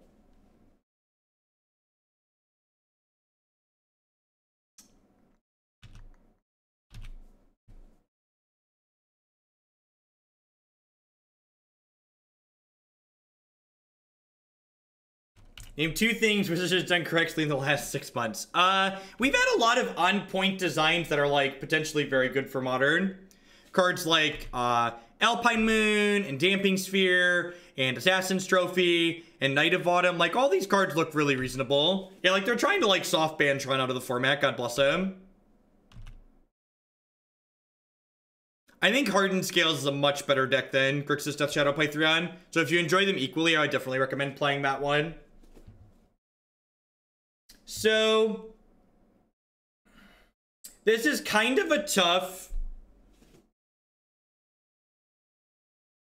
This is kind of a tough call. So, like, it's really appealing to get to, like, draw a card with my Cryptic Command and counterspell this. But at the same time, my Logic Knot is going to have, like, hugely diminishing returns from here on out. Because of these 2 Aether Vials. Whereas, like, the Cryptic Commands can at least, like, tap their team and draw a card. I think I'm just supposed to counterspell with Logic Knot here.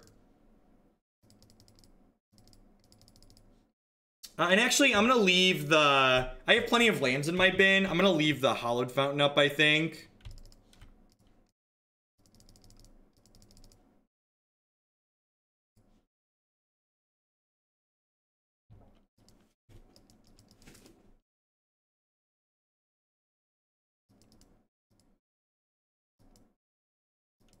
It's fine. The Azcanta is gonna flip eventually.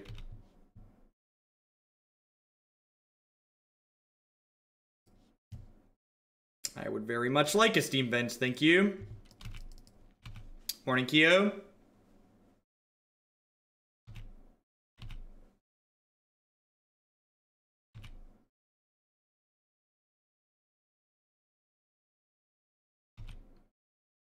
Well, standard prep for SCG Con probably won't happen until very close to SCG Con.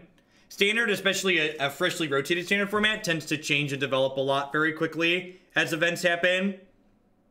We're going to be playing standard in general. We're going to do at least one dedicated standard day the week before SCG Columbus. I had someone donate to put 4 decks in the queue that they wanted me to build. Wow, that's a beating. Holy dicks. I deserve that. I deserve that. I deserve that. I think control decks are appealing for people to play because they feel great when you win. Winning, there is very few better feelings in Magic the Gathering than winning with your mopey control deck.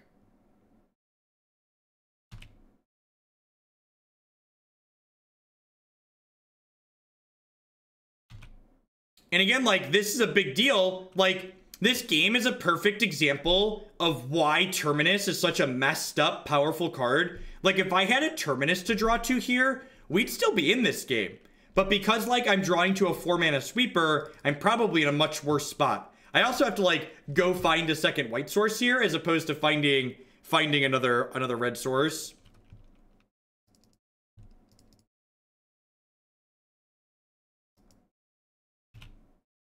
I do have 3 sweepers, and I have these Cryptic Commands at least. So the Cryptic Commands are going to buy us. These are both Time Walks plus draw a card, right?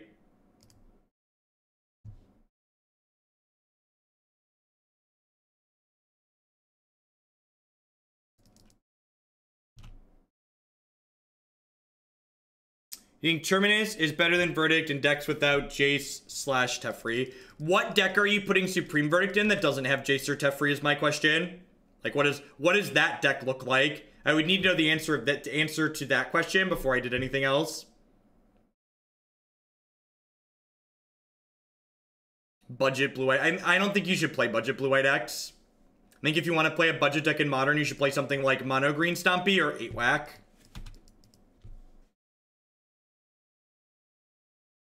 Jeskai Nahiri. No, probably not in Jeskai Nahiri. In Jeskai Nahiri, I'd probably like... I think the list on my site is like main deck Angers. I don't remember offhand. It's been a while since I've looked at it. There's so many deck lists in so little time. Yeah, budget. It's fine to play budget decks, but like, don't just take a deck that's good and like cut all the good cards and call it a budget deck. You haven't built a budget deck, you just built a bad deck.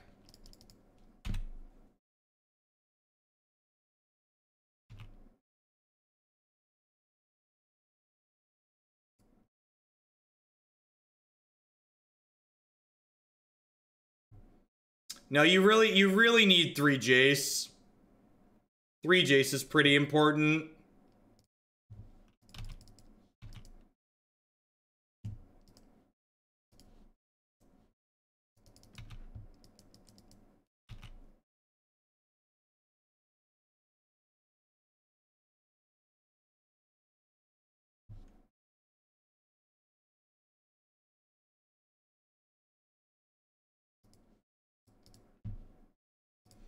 So, here's the thing.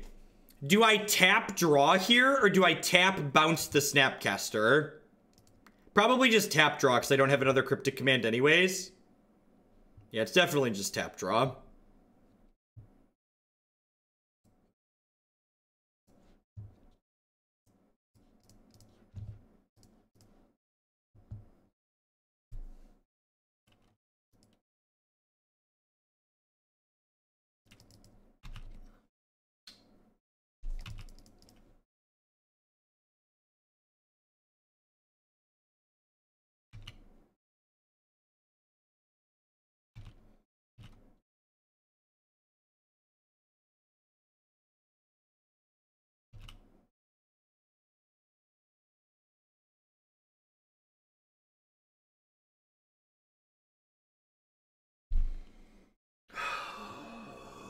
It's so unfortunate. I can't path to Exile because of the Thalia, for people asking. Alright, sweet. Cryptic Command gives us more redraws.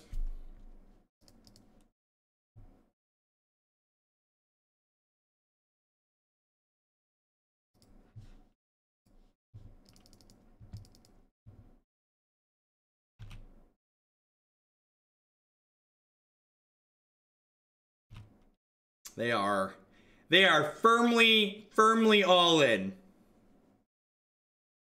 I wonder which card they're going to take here. They could take anything. Nobody knows. This is actually a pretty good draw, because it means I can activate Search for Azcanta here and still cast Supreme Verdict or Cryptic Command.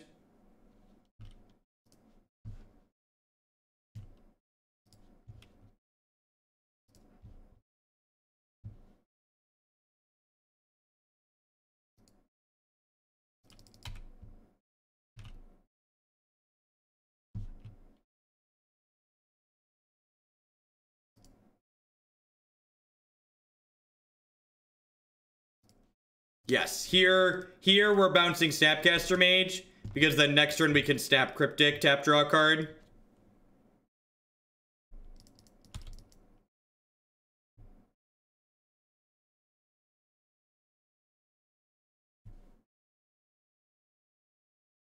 Yeah, if Moto had some kind of API where we could just, like, fill in a list of the cards the opponent had played, that would be quite absurd for us. It's a good line on the opponent's part here.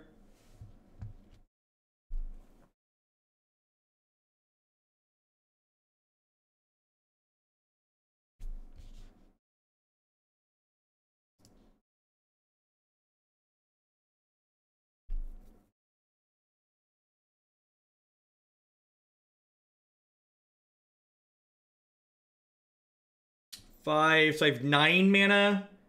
So I need 7 to snap Cryptic. So if I cast Opt, I can still snap Cryptic, right? Yeah, so I'm gonna Opt here because I can still snap Cryptic afterwards.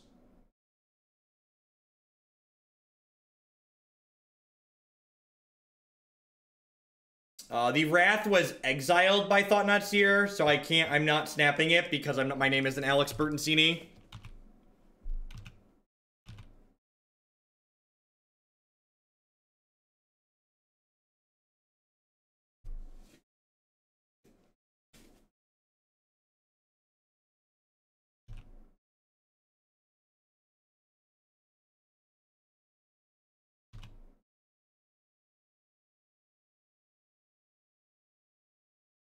I mean, the Hearthstone deck trackers are good for more reasons than just that. Like, Hearthstone has the list of events that have happened on the side of the screen. Hearthstone deck trackers are just good because they make information accessible to a spectator, and card games in general are really bad for a spectator, so, like, making them more accessible is a really good thing.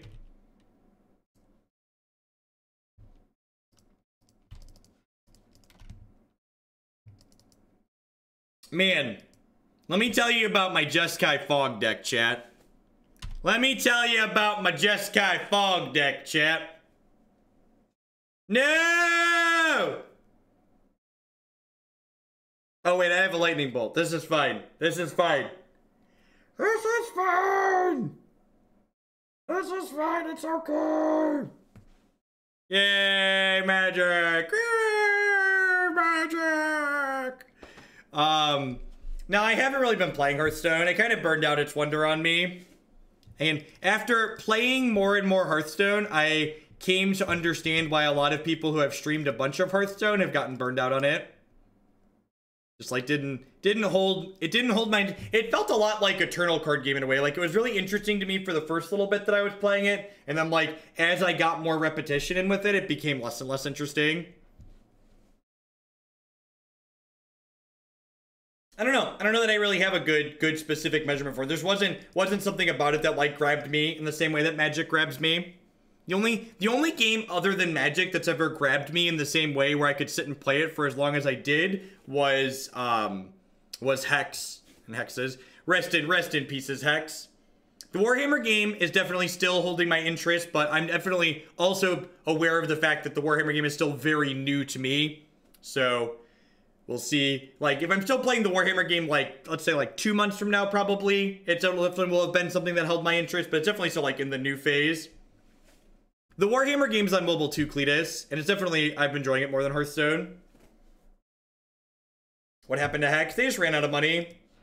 The games industry is very difficult to be competitive in.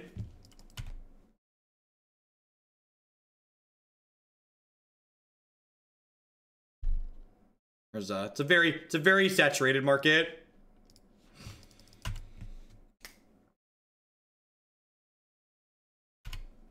Yeah, especially card games, yep. Don't run out of money. Exactly. Don't do it. Don't run out of money, chat.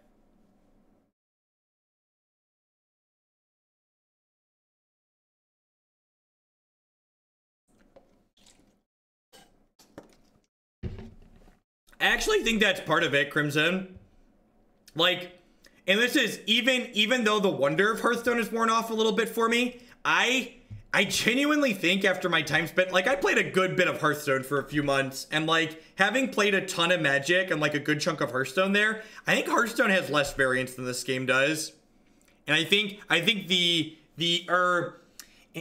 it's not even strictly less variance too. I think it probably has slightly less variance overall, but it also puts the variance in different places.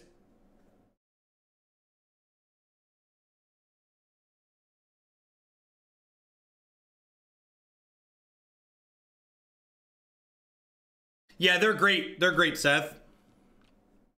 Wait, really, Diva?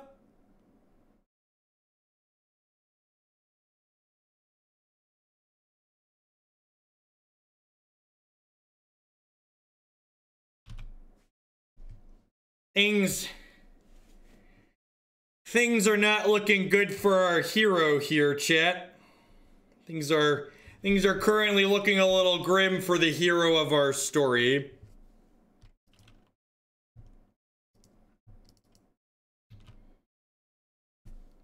Yeah, the Warhammer card game actually has done a really good job of putting the variance, I feel like, in desirable places. The only real variance that the Warhammer game has is obviously the cards you draw, but then also where your blessings are positioned. All right, Ambush Viper, I choose you.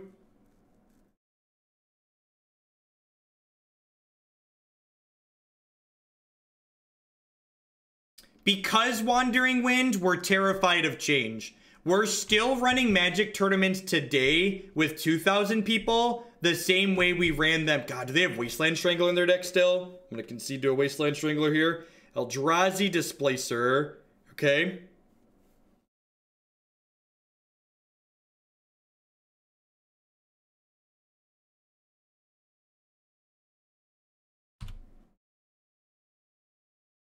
We did make it to SCG-Con.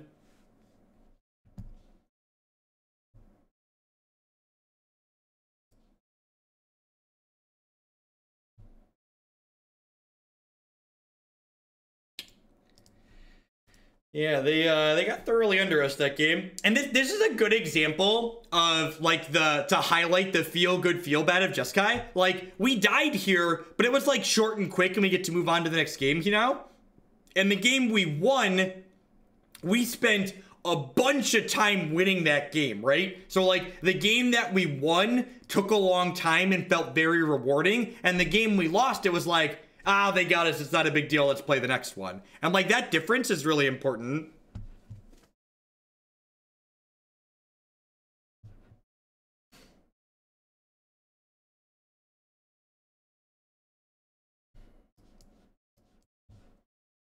Dear Azcanta, please fix all problems that this hand could have.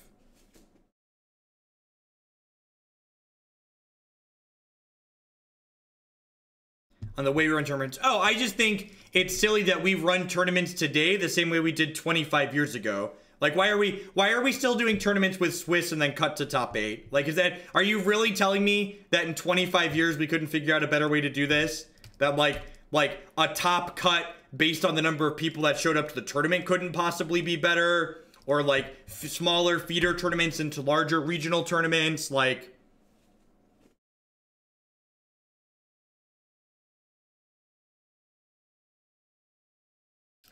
I feel like there's been a severe lack of innovation just for fear of failure, basically.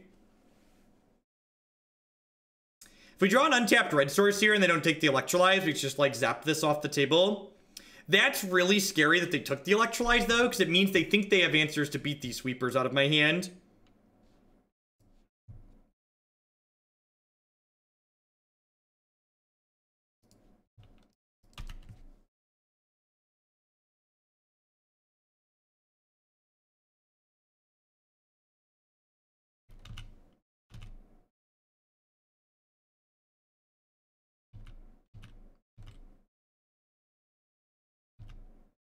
All you had to do was call and register. That's like forever in a go back in the day extras. That's like 25 years ago, not 20 years ago. All right, so this one's going to take the Wrath of God.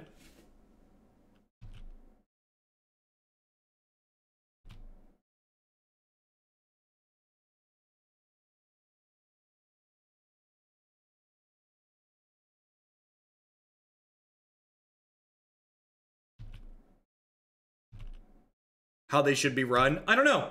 I would try things though. I wouldn't sit there and do the same thing we've always done and expect it to just be good enough when things have scaled up.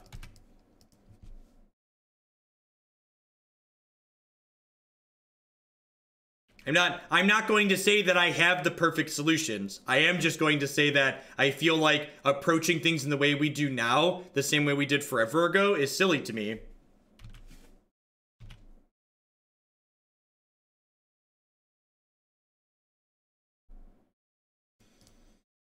I think I'm just trading the Settle the Wreckage 1-for-1 here. This card's really mediocre. We played this card in blue-white control yesterday too, and then at the end of the stream I ended up cutting it. Just like really underperforms. Like, could you imagine if this had just been like another Wrath of God here? We'd be much better off.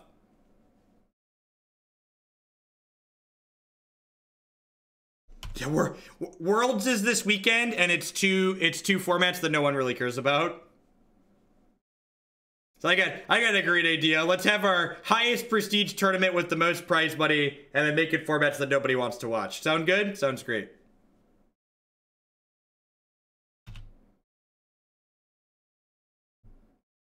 It's the current standard format, and then Dominaria limited.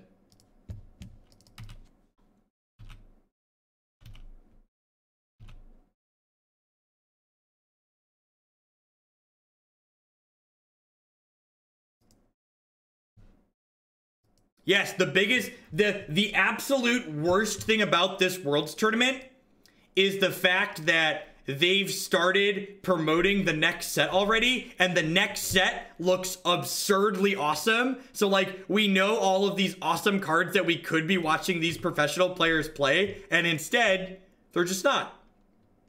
Instead, they're just not playing them. Instead, they're just playing the same old cards that everybody's sick of.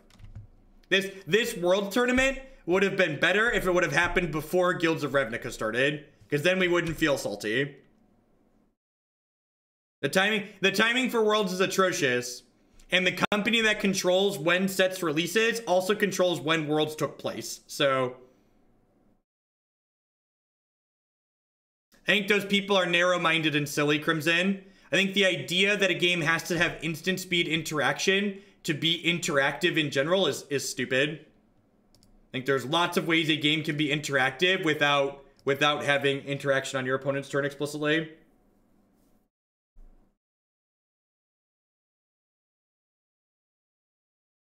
I think I just play Teferi and Tuck Thought-Knot Seer here, right? How do we feel about that? I think I like that. And then I can bolt this Leonin Arbiter when they go Squirter me.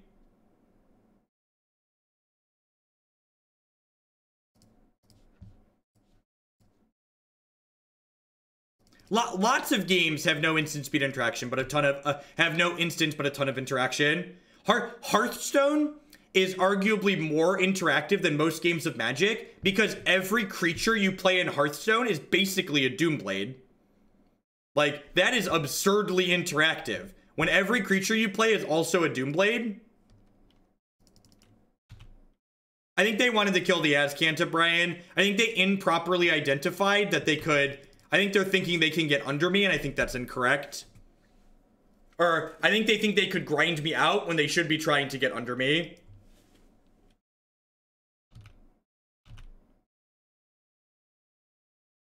Yeah, I agree, Bruno. I don't think those make it a better game than Magic, but I think that those things are both definitely true. It has less variance, and it's a little bit more interactive. I don't think those make it a better game. And I think a lot of people think that those are the things that make a game better, and they like try to say those things incorrectly. Like, oh, this is way better because of this. It's like, well, that's not really true. If Wizards was smart, if they understood what was going on, they would have said to every Worlds competitor, like 2 weeks out, here's the full spoiler. When you show up, when you walk in the door, we're going to give you a play set of every card in Guilds of Rav. You have to bring your other cards. You're going to play Guild Standard at Worlds. People would be so absurdly hyped for Worlds if that was what was going on. But instead, that's not what's going on, and here we are, you know?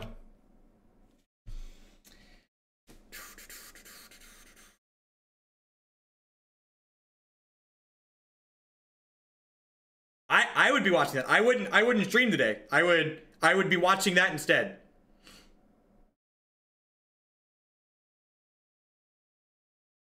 All right, so what's my sequence here? So I know they have a Thought-Knot Seer coming up.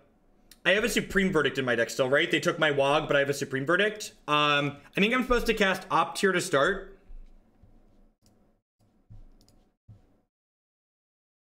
I don't want to get into talking about explicitly commentary versus not.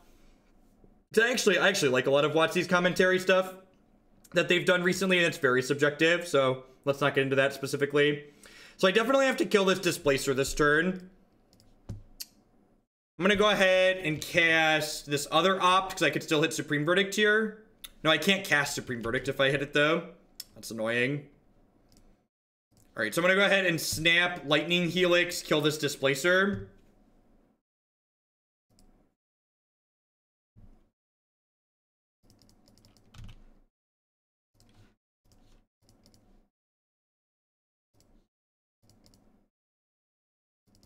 I agree. I think Grand Prix coverage has improved leaps and bounds in the last year. The addition of a bigger variety in the commentary staff that they have, the addition of both Riley Knight and TJ from Geek Fortress have been excellent, and the other various like Magic professionals that they've brought in. They've brought in a bunch of people, and they've really stepped up their commentary. And the addition of time-warped matches is A+ and excellent. I think they've done a really good job, and they deserve to be commended for the improvements that they've done to coverage.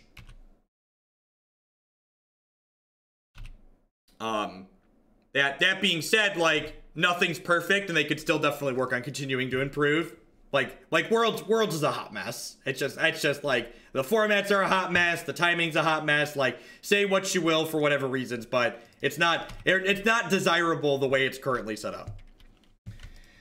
All right, so I'm gonna jam the Tef wagon here, Big Chuck's Tef wagon, and then am I gonna tuck something here? I could just like permanently get rid of this golem. What are they doing? They don't have any cards in their hand, right? Oh my gosh, they have my Cryptic Command from there. I was like, they don't have any cards in their hand. Why are they tapping lands? I get it now. I get it and I understand. Well played, well played.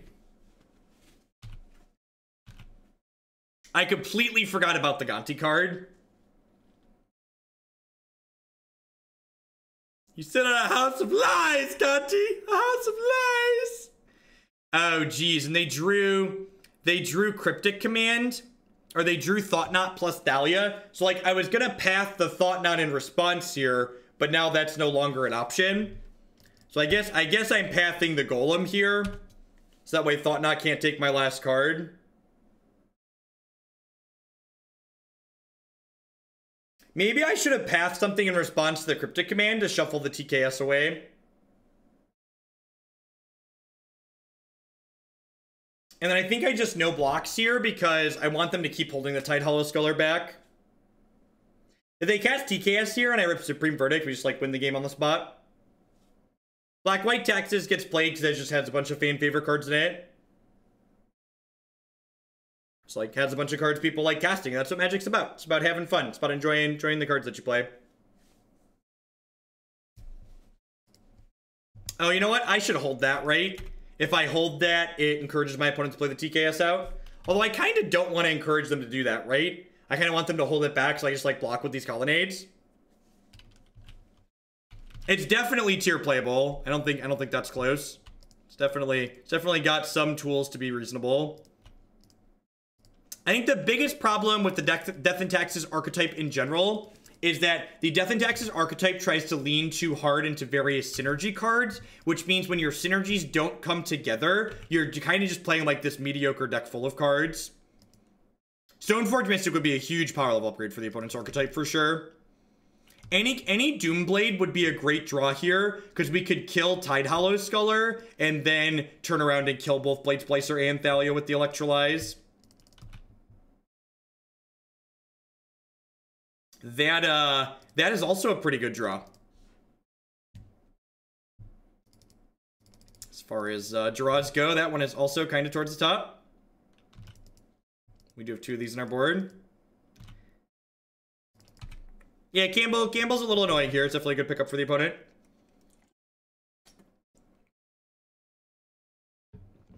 I'm probably going to field them off the Shambling Vent here, just to not only, like, marginally thin my deck of a land, but also just, like, to use my mana now for the Field of Vryn. We're probably going to need to field the Shambling Vent at some point anyways. I wonder if they're finally just going to, like, jam the TKS here.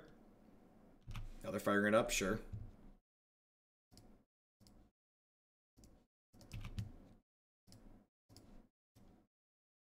Well, I mean, the World Champs just started. Like, that's how Twitch streams work. Twitch streams take a little while to build viewers. I have no doubt that the Twitch stream their Twitch stream will end up having more viewers than us today, even without it being interesting formats. That's a good draw. And the fact that it's a Lightning Helix means that I hurt a little bit less from Campbell. Because I'm gonna take 4 here, but I get to clean out their board, right?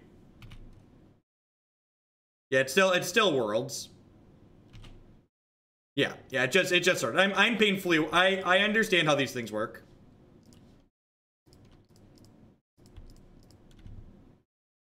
Alright, and then hopefully we draw a land here. If I draw a land here, I'm gonna keep it in my hand to encourage them to play Thought-Knot Seer. That's unfortunate that TKS gets to take that. But like, we're actually not in a terrible spot here, because between our board presence and our Colonnades, we're actually doing kind of okay. I will definitely have more. Do they not have Thought-Knot Seer? Did I path Thought-Knot? No, where did it go? Where did it go? Does anybody know? Should have waited to Electrolyze. Yeah, probably. Well, they play Restoration Angel sometimes. Do we get a Jerry T hot take yet? I haven't read Jerry's thing, so I haven't really have an educated opinion. Vryn's Prodigy's looking real good here. They just like have Thought-Knot Seer and just like didn't play it last turn. Thanks, I guess.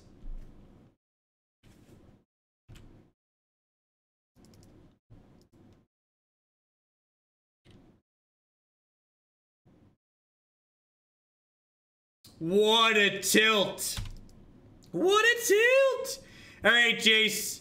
You've been upgraded to Merfolk Looter. Note I said upgraded. That was not a mistake. I said upgraded and I meant upgraded.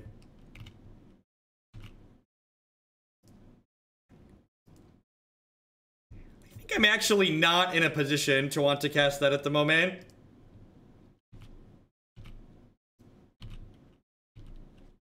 All right, we've got a bit of a hill to climb here, chap, but we're gonna start.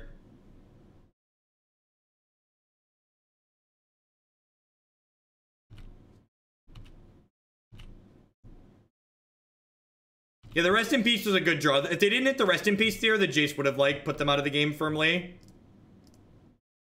The Jace is still gonna, like, filter us a good bit here. You know, honestly, I think I'm done. I think I'm done casting non-creature spells till we find a Doomblade for this. Like, I've got a lot of Doomblades in my deck, right? I don't want to get too low at this point. I played both my Helixes. I actually only have one more Timely as a way to gain health. Yeah, so I think I want to be conservative here with my health total.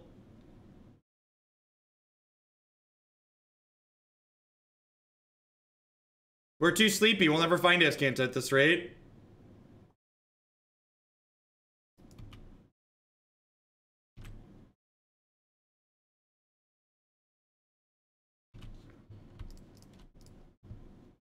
This is my 2-1. My 2-1's amazing. All right. Let's close this game out, shall we?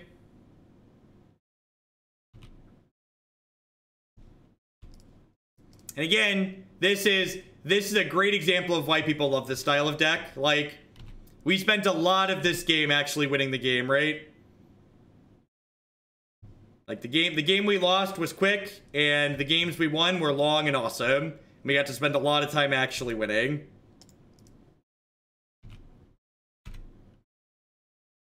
Let's run you down. Drawing cards is great. Yep.